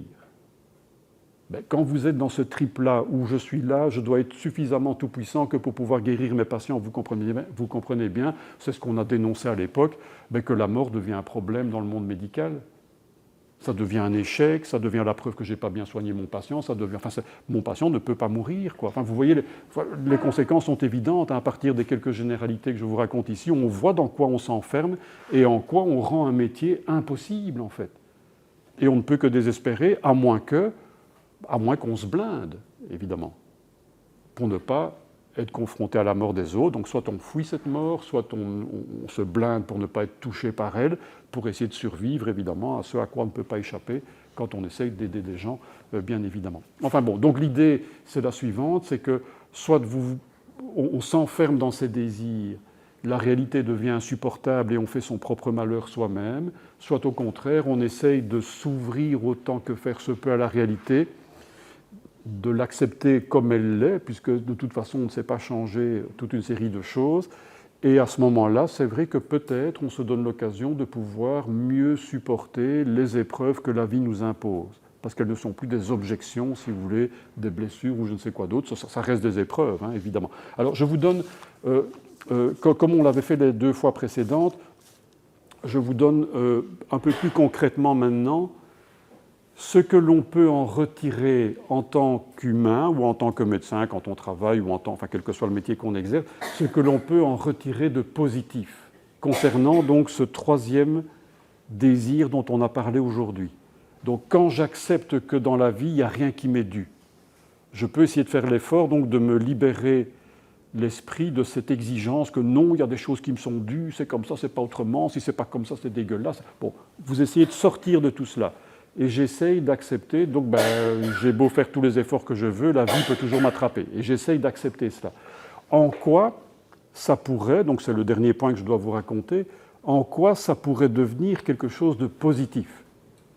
Tout comme, je ne sais pas si vous vous souvenez de ça, on l'avait fait pour la finitude et la solitude. En quoi accepter le fait que je suis limité peut devenir une force dans la vie, contrairement à l'impression première qui est de dire au contraire, non, c'est la défaite, c'est la débâcle. En fait, ce n'est pas ça du tout. Hein. Je ne sais pas si vous vous souvenez, je vous rappelle juste, quand vous acceptez d'être limité, c'est par exemple, donc je vous donne juste un exemple pour que vous voyez un peu, ou vous rafraîchir la mémoire, mais plus vous êtes à l'aise avec le fait d'être limité, plus ça devient facile de demander de l'aide. C'est aussi bête que ça, donc ce n'est pas des choses extraordinaires. Hein. Quand je suis dans la toute-puissance, demander de l'aide, c'est un aveu de faiblesse. Je ne peux pas. Et je vous ai raconté à l'époque des histoires de médecins qui ont fait des bêtises parce qu'ils ne voulaient pas être aidés. Donc c'est terrible, parce que voilà, il y a l'orgueil, il y a ceci, et donc je dois être capable, et si les autres voient que je dois être aidé, c'est que je suis un incompétent. Enfin, on s'enferme dans des histoires. Plus vous êtes à l'aise avec le fait d'être limité, et plus vous connaissez vos limites, vous faites attention, et puis vous demandez de l'aide, ça va de soi, c'est normal, c'est un geste professionnel, quoi. Et la faute, ce serait de ne pas demander de l'aide, évidemment. Et vous inversez complètement la manière de se rapporter aux choses. Eh bien ici, quand vous êtes dans le désir, donc, quand vous sortez du désir que tout nous est dû pour accepter qu'il n'y a rien qui nous est dû, ou en tout cas très peu de choses, eh bien qu'est-ce que vous rendez possible? Il y a 4 points. Enfin, il y a moyen d'expliquer ça par 4 points. Alors, premier point, c'est le suivant. Le premier point, c'est que plus vous acceptez, donc plus vous intégrez le fait qu'effectivement rien ne vous est dû, vous vous retrouvez dans quelle situation? Je vais vous le décrire d'une manière qui ne me satisfait pas, mais je n'ai pas encore trouvé mieux, et pourtant ça fait des années que je cherche. Mais enfin voilà, donc on veut toujours être heureux. Ça ne change pas. Mais simplement, ce que vous savez maintenant, quand on met des mots là-dessus, c'est que ce n'est pas parce que je veux être heureux ou rendre heureux les gens que j'aime qu'il m'est dû d'être heureux ou qu'il m'est dû que de voir mes enfants heureux ou les gens que j'aime heureux, évidemment. Donc, je veux toujours être heureux, simplement maintenant, j'accepte qu'il n'y a rien qui m'est dû et que donc les lois de l'univers ne concourent pas à faire mon bonheur. Voilà, c'est comme ça. Et je le vois bien, il suffit de côtoyer les gens et on voit bien qu'il y a des gens, des braves gens, qui malheureusement ont des vies épouvantables, donc, alors qu'ils ne le méritaient pas, etc., etc. Bien.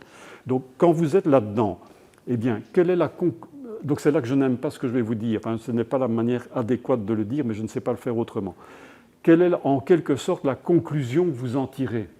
Ce n'est pas une conclusion, ce n'est pas un raisonnement, c'est un état d'esprit dans lequel on est, mais bon, voilà, je ne sais pas vous le dire autrement.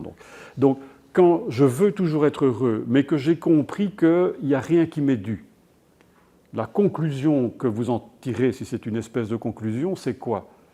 C'est tout simplement ceci, c'est pas compliqué, hein, c'est tout simplement que donc, si je veux être heureux, et si je veux que les gens que j'aime soient heureux, par conséquent, puisque l'univers n'y concourt pas, il faut que je me bouge.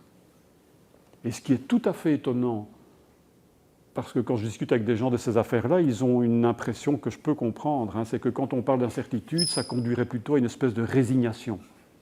Oh, il n'y a rien qui nous est dû, alors qu'est-ce que vous voulez, il faut bien baisser... Enfin, c'est pas qu'il faut baisser les bras, mais on ne peut pas lutter, quoi. On est foutu. En réalité, quand vous écoutez des gens qui jouent avec toutes ces affaires-là, ce qui vous montre, c'est que non, si vous êtes résigné, en réalité, c'est que secrètement, vous continuez à rester attaché à votre désir qu'il y ait des choses qui vous soient dues. Vous n'avez pas lâché ce désir-là. C'est parce que je souhaite toujours, peut-être inconsciemment, qu'il y ait des choses qui me soient dues, que constatant que ce n'est pas comme ça que ça va, alors je capitule. Mais si vraiment vous faites ce travail de vous libérer de ce désir-là, donc d'essayer... Enfin, l'idée, ce n'est pas de sortir de ce désir, mais c'est juste prendre conscience que ce désir n'est qu'un désir, d'accord? Quand vous essayez d'en sortir de cette façon-là, eh bien c'est vrai que vous vous retrouvez devant le fait qu'on a beau me dire ce qu'on veut, moi je veux être heureux, maintenant je sais que ça ne dépend que de moi, et je dois essayer de me battre pour y parvenir. Et donc c'est une invitation, non pas à la résignation, mais c'est une invitation à l'action. Donc c'est tout à fait étonnant par rapport au premier sentiment qu'on peut avoir. Enfin, je ne sais pas vous comment vous l'entendez, mais c'est vrai que le premier sentiment, c'est plutôt le désespoir, hein, quand on raconte ces choses-là. Alors maintenant, deuxième chose, c'est qu'il y a des petits malins, au début, quand je racontais ces histoires-là, il y a des petits malins qui m'ont dit « Oui, mais enfin, M. Longniot, il faut se bouger, il faut se bouger. Moi, je veux bien, mais avec votre affaire, si vous réfléchissez correctement, ce n'est pas parce que vous allez vous bouger qu'il vous est dû d'être heureux. puisqu'il n'y a rien qui est dû à personne. Comprenez? Donc, et c'est tout à fait juste. Hein. Donc, du coup, je suis resté le bec dans l'eau au départ en me disant, ah ben zut, c'est vrai que... Alors il n'y a pas de hasard dans le monde. Enfin, en tout cas, je ne sais pas si... Enfin, il y a peut-être du hasard aussi, j'en sais rien. Mais en tout cas, quand on m'a posé ce problème-là, en disant, ben oui, mais pourquoi est-ce qu'on bougerait, puisque de toute façon, il y a... Bon. Il se fait que quelques temps après qu'on m'ait posé ce genre de questions, j'ai rencontré des personnes. Donc moi, j'ai toujours besoin d'avoir des cas concrets, quoi, si vous voulez, parce qu'on peut vite spéculer, faire des théories, mais est-ce que ça correspond à quelque chose dans le monde? Et il se fait qu'à l'époque, un peu après qu'on m'ait posé ce problème-là, j'ai rencontré un avocat. Donc c'était pas un médecin, pas de chance, mais enfin bon, c'est pas grave.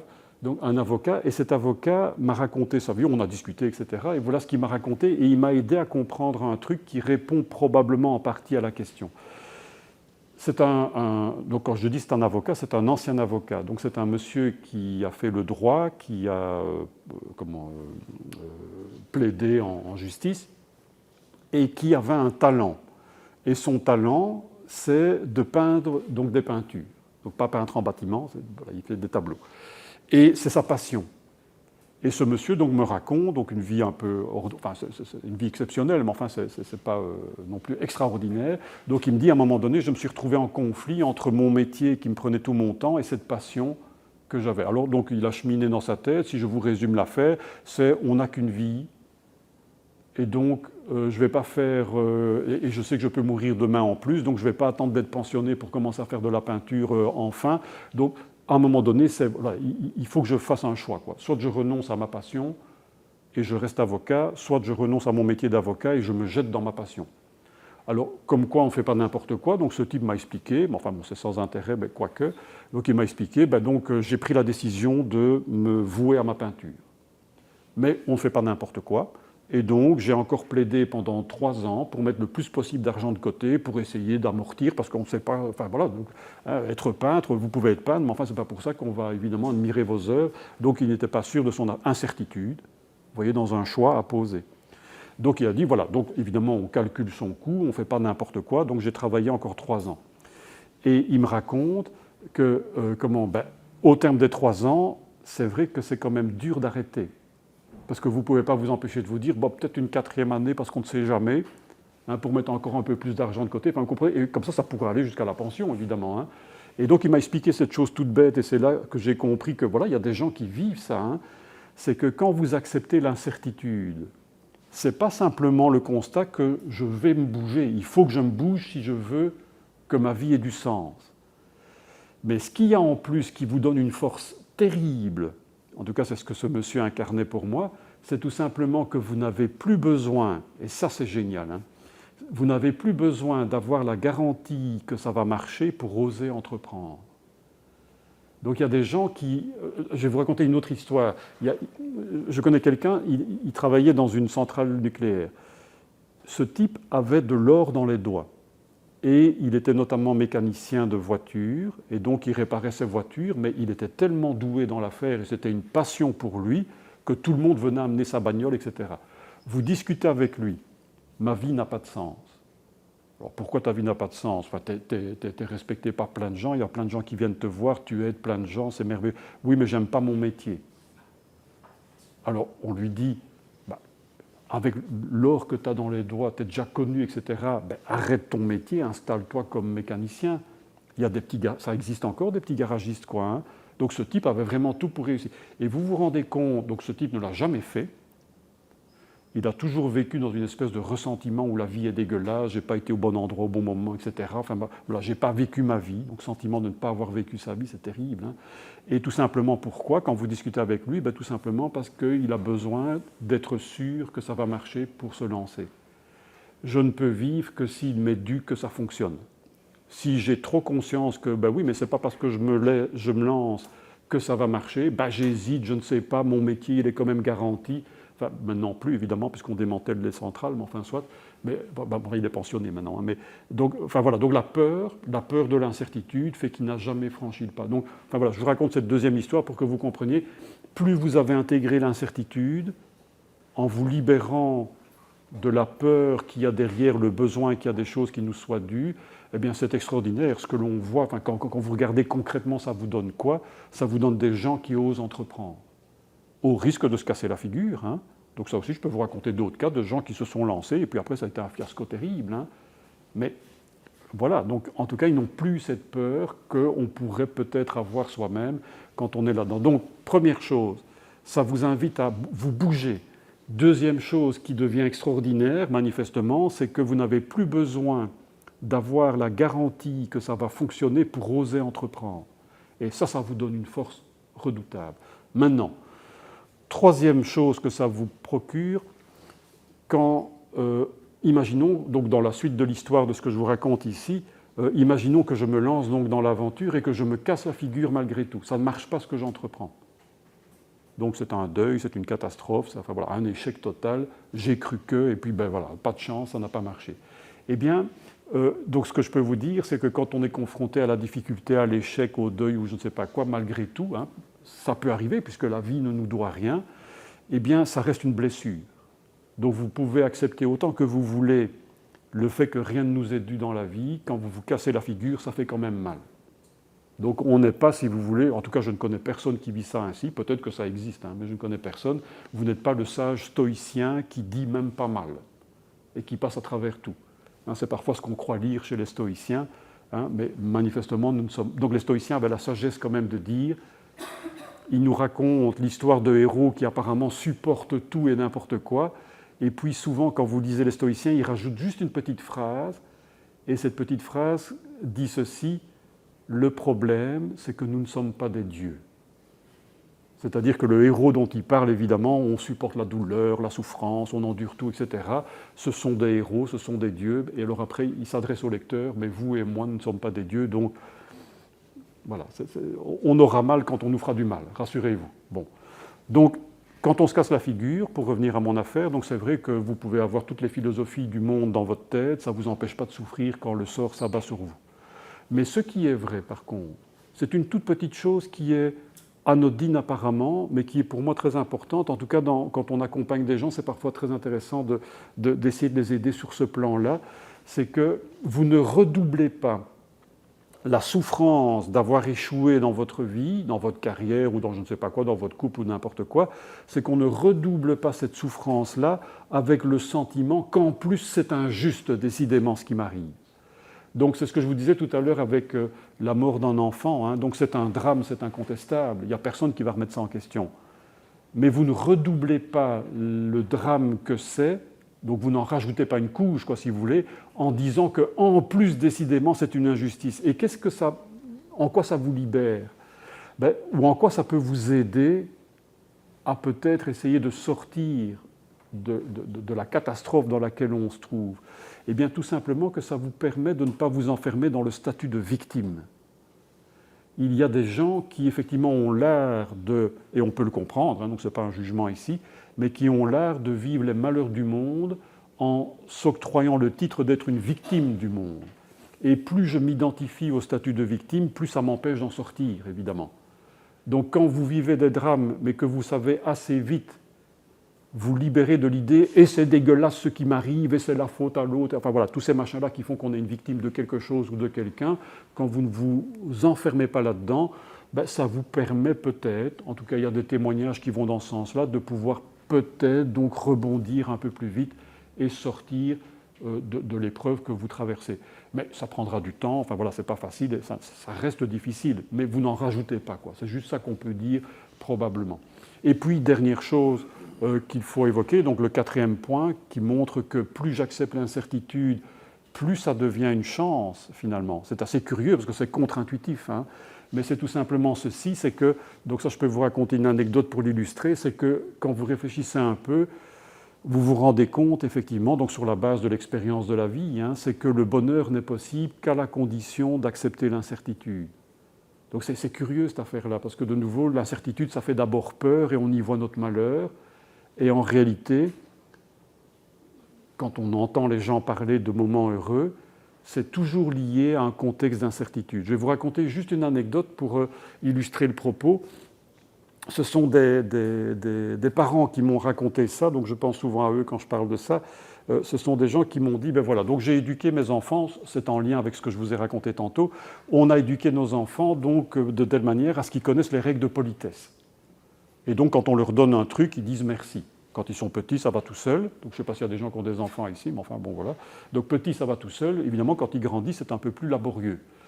Alors, il m'explique, donc, ben voilà, donc on sait que nos enfants connaissent les règles de politesse puisqu'on les a éduqués. Et puis arrivent ces moments plus difficiles où on leur donne des trucs et ils partent comme des voleurs. Qu'est-ce qu'on fait au départ quand on est parent? En tout cas, eux, ce qu'ils ont fait, c'est on gueule après, et tu reviens ici, est-ce que tu n'as pas oublié de dire quelque chose? Enfin voilà, donc ce genre de truc qu'on essaye de... parce que voilà, c'est important de dire merci, il m'est dû d'avoir un merci puisque j'ai donné quelque chose à mon enfant. Bon. Et puis à un moment donné, ces gens ont cheminé, donc ils n'ont jamais entendu ce que je vous ai raconté là, mais voilà, c'est des gens qui s'appuient sur l'expérience, et ils disent, ben voilà, mais à un moment donné, évidemment, c'est ridicule ce qu'on est en train de faire maintenant, c'est-à-dire de pleurer après le merci qu'on suppose qu'ils doivent nous donner. Pourquoi? Notamment parce que, dans ce qu'ils m'avaient raconté, c'est que quand on gueule après eux pour qu'ils reviennent et pour qu'ils disent merci, ils sont tellement en colère que le merci que vous recevez, c'est comme si c'était une insulte. Ouais, ça va, merci, tiens, paf, prends ça, quoi. Et du coup, ils se sont dit, ben, en tant que parents, bon, je sais qu'ils connaissent les règles de politesse, ils ne veulent pas me dire merci, ça ne sert à rien de pleurer après tout, et voilà comment ils rejoignent tout ce que je vous ai raconté dans un contexte familial, nos enfants ne nous doivent rien. On n'a pas des enfants pour avoir des merci. Bon, donc, ils font tout ce cheminement, ça a pris des semaines, hein, parce qu'au début, c'était des disputes et tout ça, mais enfin voilà, à un moment donné, ils lâchent prise, quoi, si vous voulez. Et ils continuent à faire le rôle, à jouer le rôle de parent, c'est-à-dire je continue à donner à mes enfants ce qui leur revient. Ils ne disent pas merci, ils n'ont pas envie, ils ne veulent pas, etc. Ben, c'est leur problème. Moi, je fais ce que j'ai à faire en tant que parent. Je les ai éduqués, etc. Maintenant, je ne vais pas les forcer à dire merci s'ils ne veulent pas. Et il me raconte un truc tout simple, hein, que vous avez peut-être déjà vécu, hein, mais dans d'autres circonstances peut-être, c'est que donc vous, dans votre tête, dans votre cœur, donc c'est très clair, vous n'attendez plus rien. D'accord? Donc ce n'est pas... Donc, enfin, parce que de nouveau, enfin, on peut en rajouter, mais dans le, enfin, c'est ce qu'il me raconte. Hein. Donc vous ne les regardez pas avec des yeux de coquers malheureux, là, en disant, enfin, ou dans le regard, on voit déjà, est-ce que tu n'as pas oublié quelque chose quand même? Enfin bon, non, rien du tout. Donc c'est fini, ils sont dans autre chose, ils ne disent pas merci, c'est tout, c'est pas grave. Eh bien, ils m'ont expliqué donc, ça va durer des semaines et des mois, je ne me souviens plus combien de temps, peu importe. Et un jour, alors qu'ils donnent quelque chose à un de leurs enfants, ils n'attendent rien, et voilà que cet enfant dit merci. Eh bien, ils m'ont raconté donc cette anecdote toute bête, hein, ce merci que vous recevez, alors qu'il ne vous est pas dû, et que vous n'êtes pas dans le trip de ça m'est dû, eh bien c'est un merci qui vous touche. Et si vous comparez, ça devient très facile à comprendre, hein, si jamais vous avez un doute encore, quand vous êtes dans le trip ça m'est dû.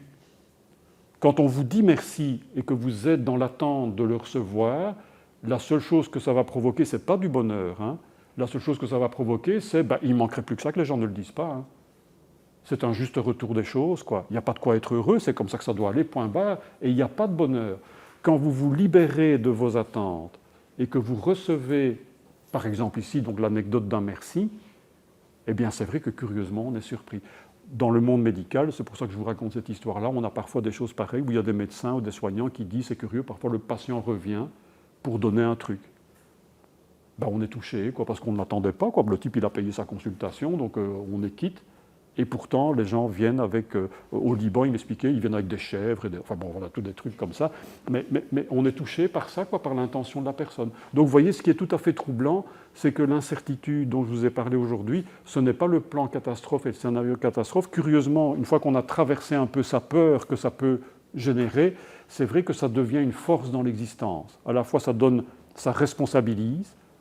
Je dois prendre des décisions et ma responsabilité est engagée, mais je dois agir, et donc je n'ai pas à attendre que, parce qu'il nous serait dû que d'autres décident, j'assume mes décisions, et ça m'ouvre à la possibilité donc, du bonheur. Alors juste terminer avec ceci, donc pour conclure... Ah, tu es chaude. Donc ça, c'était mon introduction. Donc maintenant, c'est pas vrai. Donc juste la conclusion.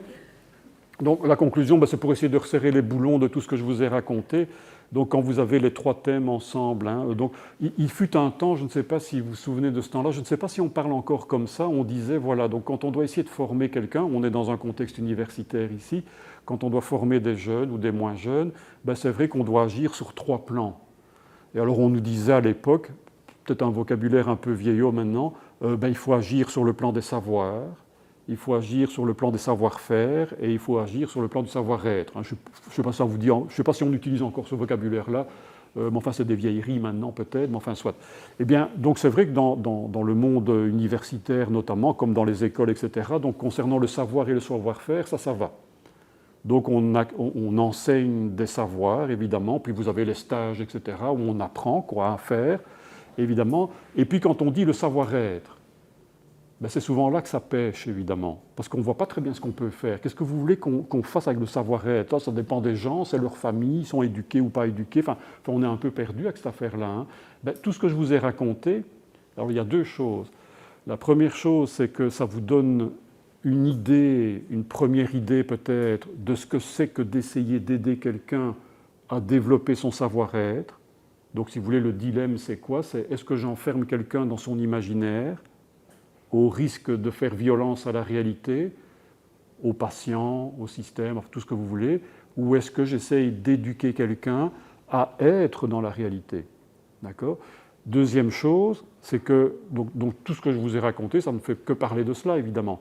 Deuxième chose, c'est que suite à tout ce que je vous ai raconté, ce qui apparaît aussi, c'est que c'est dommage qu'on ne soit pas plus attentif à cette question du savoir-être. On en parle, hein, on le cite, mais on n'en fait pas grand-chose, il faut bien reconnaître, parce que quand vous avez toutes les idées que je vous ai proposées ici, depuis donc 3 séances maintenant, on se rend compte que c'est du savoir-être que dépend le rapport que vous avez avec le savoir et le savoir-faire, et pas l'inverse.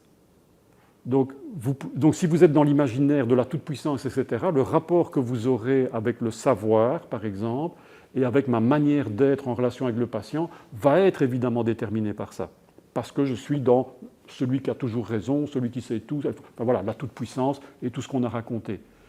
Donc c'est vrai que c'est assez étonnant, parce que maintenant ça devient particulièrement visible, c'est le savoir-être qui est toujours premier et qui va déterminer le rapport que vous avez donc le plus juste possible avec le savoir et le savoir-faire. Donc il faudrait peut-être effectivement continuer à essayer d'investir cette dimension-là et voir comment concrètement on peut aider des jeunes et des moins jeunes, et quand on est médecin, comment je peux aider un patient à essayer de se réapproprier la réalité qui est la sienne et de ne pas s'enfermer dans un imaginaire qui fait que sa réalité devient un enfer, évidemment. Et dernière chose que l'on peut dire, et comme ça je rejoins l'introduction qu'a faite Cécile tout à l'heure, c'est que, souvenez-vous, il y a deux pôles. Le pôle de l'imaginaire, le pôle du réel. Il y a 6 séances, quand j'avais commencé par donc, cette petite phrase de Platon, « Il y a dans la cité des médecins esclaves et des médecins libres ». Maintenant, en fait, on n'a fait que parler de ce sujet-là depuis le début. Hein. Qui est médecin esclave, qui est médecin libre? Avec tout ce que je vous ai raconté ici, vous pouvez commencer à mettre un peu de gras sur ce que représentent ces deux concepts-là. Vous serez d'autant plus libre que vous accepterez la réalité.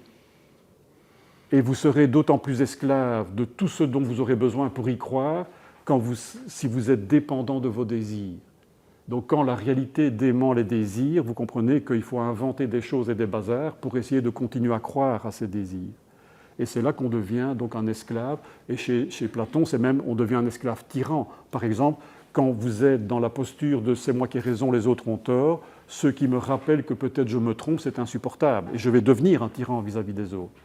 Quand vous acceptez qu'effectivement, peut-être je peux me tromper parce que je suis limité, je ne connais pas tout, etc., vous n'êtes plus un tyran vis-à-vis des autres. Au contraire, vous pouvez commencer à discuter. Vous voyez, vous allez changer. Donc là je suis libre. Le désaccord que je peux avoir avec certains ne me diminue pas, ne me blesse pas, ne me détruit pas. Mais si je prétends être celui qui sait tout, évidemment que je vais devenir l'esclave tyran qui ne supporte pas, pour reprendre Platon, la discussion, etc., etc. Et évidemment que je vais exclure tous ceux qui me dérangent. Donc, d'une façon ou d'une autre, ces deux pôles qui nous animent, vous voyez bien, c'est en fait une séparation qui est intérieure en nous. À la fois, on aspire à la liberté, à la fois, on essaye de sortir du statut d'esclave, mais on doit composer avec les deux, parce que les désirs seront toujours là, et en même temps, on est toujours dans la réalité, évidemment. Voilà, donc comme ça, l'affaire est terminée. Merci beaucoup, en tout cas, pour votre patience, parce que je vois que j'étais encore bavard, une fois de plus, et pour votre écoute. Mais peut-être qu'il y a des questions, quand même, malgré tout, si vous avez une minute. Depuis le début de votre discours, il y a une petite chose qui m'a irrité. J'ai attendu la fin pour voir si vous alliez me contredire dans mon...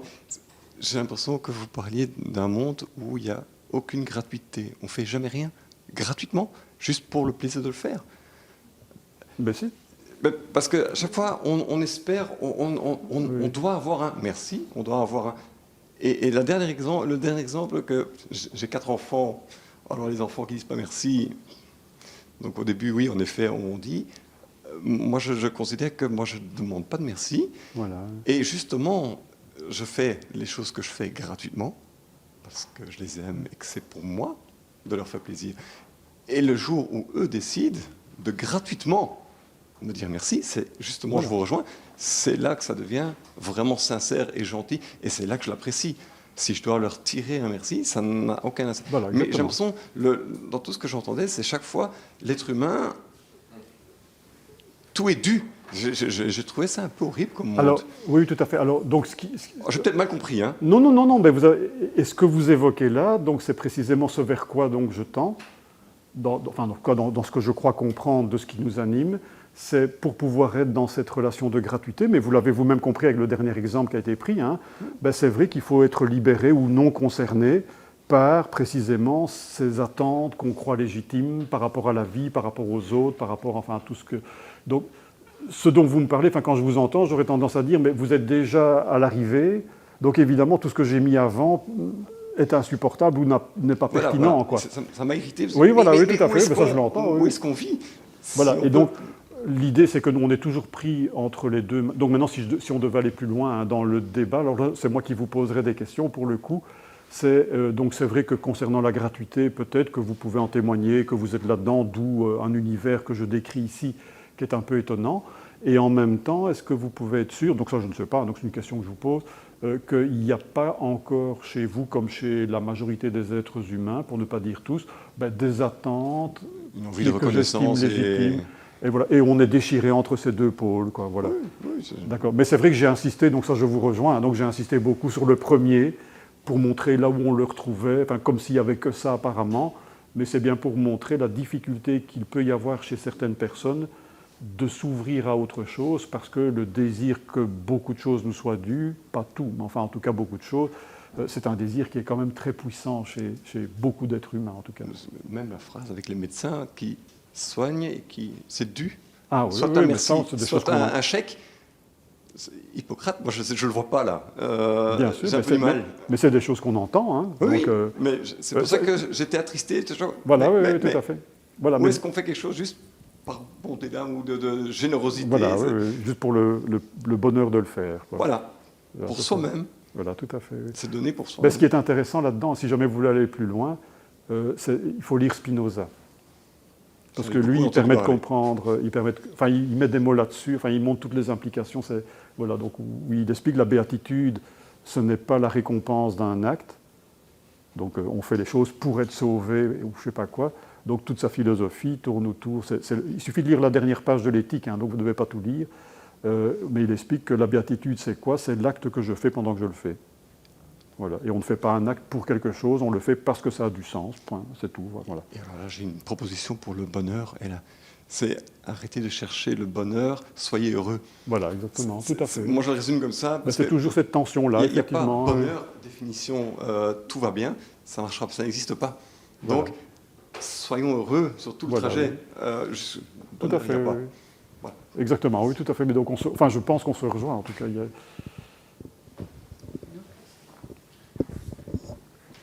Par rapport à la non-acceptation des résultats d'un acte médical ou de ce qu'on fait comme soignant, moi je suis chirurgien ici à Saint-Luc, et ce que je constate c'est que le plus les gens sont bénéficiaires de la haute technologie avec un résultat très prédictible.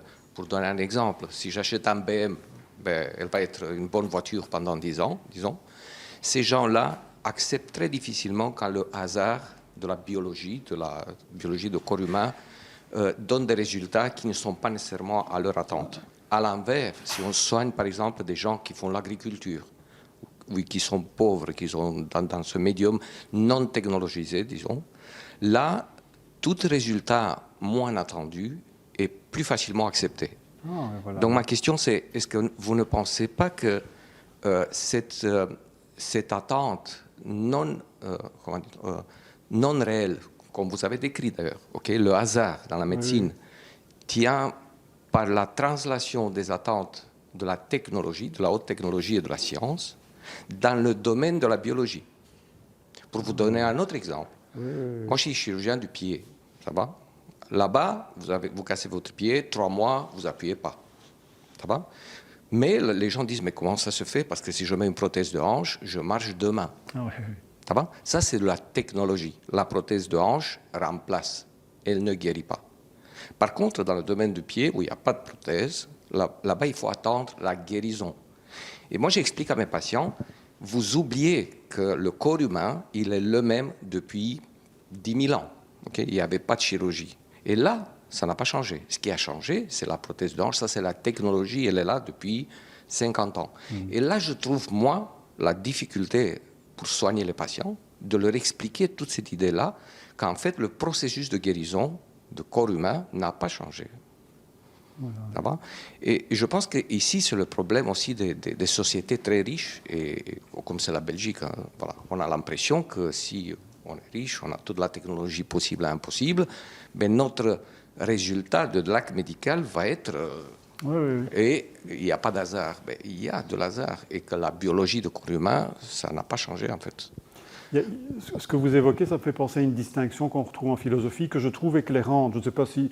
Enfin voilà, c'est peut-être pas le langage que vous utiliserez, mais en philosophie, on distingue les faits et les événements.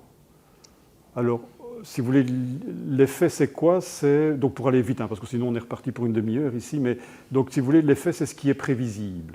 C'est ce qui est soumis à la cause et à l'effet.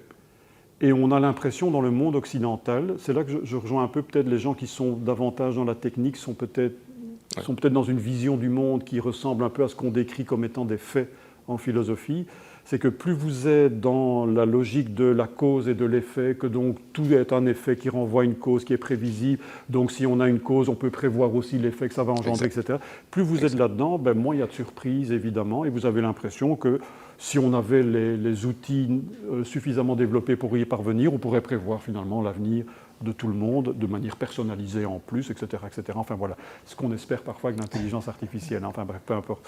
Donc, et alors les philosophes disent, mais faites attention parce que c'est vrai que dans notre vie, il y a plein de choses qui sont devenues prévisibles plus ou moins, quoi. Hein, donc on sait ce qu'on va faire ce week-end, enfin voilà, il y a plein de choses qu'on... Donc c'est vrai qu'on a rendu le monde prévisible.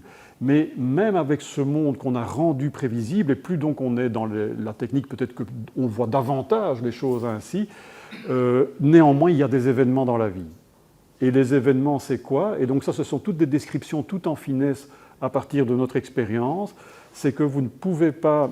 donc, enfin, on va vous dire, on ne peut pas nier le fait que même dans une vie qui est la plus prévisible possible, il arrive donc de manière tout à fait... parfois violente, hein, mais il arrive de l'imprévisible qui échappe à la notion de cause et d'effet. L'exemple qui est donné dans un texte auquel je songe ici, c'est un texte de Jean-Luc Marion, il reprend un poème de Baudelaire, et il dit, voilà, donc c'est un poème qui parle d'une femme qui passe, donc Baudelaire s'est descendu dans un parc, et il descend dans un parc pour se reposer, pour prendre l'air, enfin peu importe, et tout d'un coup il y a une femme qui passe. Et c'est la femme de sa vie. Et il dit, ben, voilà un événement, parce qu'à partir de ce jour-là, ma vie ne sera plus jamais comme avant. Quand je suis dans une vie où tout est soumis à la cause et à l'effet, tout est prévisible, ben, je peux déjà voir dans quelle direction je vais. Ici, tout d'un coup, c'est une cassure dans ma vie, c'est une rencontre qui me bouleverse et qui sera non répétable. C'est-à-dire que, vous voyez bien, je peux revenir le lendemain en espérant que cette femme va encore traverser le parc à la même heure, mais ce sera déjà une deuxième fois. Donc la première fois qui a été bouleversante, je ne la vivrai qu'une fois, c'est un événement et qui échappe à l'ordre de la causalité. Et donc, enfin voilà, ça c'est comme ça qu'on retrouve en philosophie ce genre de distinction, donc ça rejoint peut-être un peu ce que vous évoquez maintenant dans la réalité de la vie de tous les jours. Il y a des gens qui sont très très très fortement branchés peut-être, et plus ils le sont, plus c'est une vision du monde particulière, donc ils sont branchés dans la technique. Et tout doit être soumis, tout doit être prévisible, et donc il n'y a pas de place pour le moindre écart, et s'il y a un problème, ça doit être une erreur médicale nécessairement. Enfin voilà, vous êtes parti dans un machin où il faut que toujours tout s'explique, et ça doit être la faute à quelqu'un toujours. Et puis vous avez des gens peut-être qui ont une vie plus simples ou plus bouleversés ou qui ont été confrontés à des aléas, enfin qui se rendent bien compte que ce n'est pas aussi simple que ça et sont plus ouverts peut-être ou plus souples par rapport aux imprévus de la vie parce que ben voilà, leur vie les a amenés à avoir cette souplesse évidemment. Donc, et là on vous dirait ce sont des gens qui sont plutôt dans l'événement, enfin quand on jargonne quoi, qui sont plutôt dans l'événementiel et les premiers sont plutôt dans une logique de fait. Ben, quand ces deux-là se rencontrent, ça ne marche pas. Exemple, quand j'avais parlé de ça avec des gynécologues, quand une femme accouche pour la première fois, pour elle c'est un événement. Mais elle est entourée de gynécologues pour qui ce n'est jamais qu'un fait parmi d'autres. Et donc comment voulez-vous que ces deux-là se rejoignent et se comprennent? Comment voulez-vous qu'aujourd'hui, c'est le vocabulaire qu'on utilise, on n'évoque pas éventuellement le sentiment de violence obstétricale quand on a l'impression d'être banalisé, on m'a traité comme n'importe quelle patiente, alors que pour moi c'est un événement dans ma vie que de mettre au monde mon premier enfant, enfin, et on m'a dépossédé parce qu'on m'a fait une césarienne, enfin je ne sais pas quoi, tout ce que vous voulez, qu'on entend. Et vous vous rendez compte que ça peut créer effectivement des malentendus simplement parce que ces deux-là ne sont pas dans la même vie. Donc pour un c'est la routine, c'est une patiente de plus, pour l'autre c'est un bouleversement dans sa vie, quoi. Vous voyez, enfin voilà, donc c'est les conséquences qu'on peut... Quand je suis traumatologue aussi, hein, ce qui m'étonne dans la rue, on voit les gens qui traversent la rue sur le passage à piétons, ils ne regardent même pas s'il y a quelque chose qui arrive. Parce que leur attente, 100%, c'est que s'ils sont sur le passage à piétons, il n'y a rien qui va se passer. Donc il n'y a pas de hasard. Et ça, je trouve, donc je fais le parallélisme tout le temps, je regarde comment c'est possible que ces gens-là ne se rendent pas compte qu'il y a une possibilité que quelqu'un, je ne sais pas, il parle au téléphone dans la voiture. Donc les gens sont vraiment, ils sont plus habitués au hasard. Voilà. Et ça rejoint, donc pour terminer par une boutade, c'est le fameux thème de l'induction, hein, où si ça s'est répété 25 000 fois que je traverse les passages pour piétons sans problème, ben, une fois de plus ce sera comme ça, puisque c'est toujours comme ça. Et l'histoire qu'on raconte pour montrer évidemment que c'est une erreur de raisonnement. Enfin, ce n'est pas un raisonnement, c'est une habitude qu'on a prise, hein, sans raisonnement, mais enfin, c'est une erreur. C'est l'histoire du fermier qui a une oie, et les oies, c'est très intelligent. Hein, et donc, l'oie comprend très vite qu'à 6 heures du matin, elle entend la porte s'ouvrir et le fermier vient nourrir l'oie. De telle sorte que, et donc ça se vérifie le premier jour, le deuxième jour, le troisième jour. Après une semaine, l'oie, elle a compris, induction, loi générale, à 6 heures du matin, ici on a à bouffer, quoi. Hein. Et du coup, à 6 heures moins 5, elle salive déjà. Vous comprenez? Enfin, donc c'est tellement prévisible. Et pendant des mois et des mois, ça va se vérifier. Et alors, évidemment, l'histoire qu'on raconte pour montrer le piège de l'induction, c'est quoi? C'est qu'un jour, le 24 décembre, 6 heures du matin, elle entend la porte s'ouvrir, mais évidemment, le fermier n'a pas un seau de grain à lui donner, mais il a une hache à la main. Voilà. Donc ce n'est pas parce que dans votre vie, vous avez vérifié tous les jours que c'est une loi universelle qui s'appliquera toujours, évidemment. Hein. Donc c'est pour montrer le piège de l'induction qui est dénoncé par Hume, mais enfin bon, c'est un problème. Voilà. Mais c'est un peu l'erreur dans laquelle celui qui traverse le passage pour piétons, il ne m'est jamais rien arrivé, il ne m'arrivera jamais rien, quoi. Donc tout à fait. Enfin voilà. Ça va ?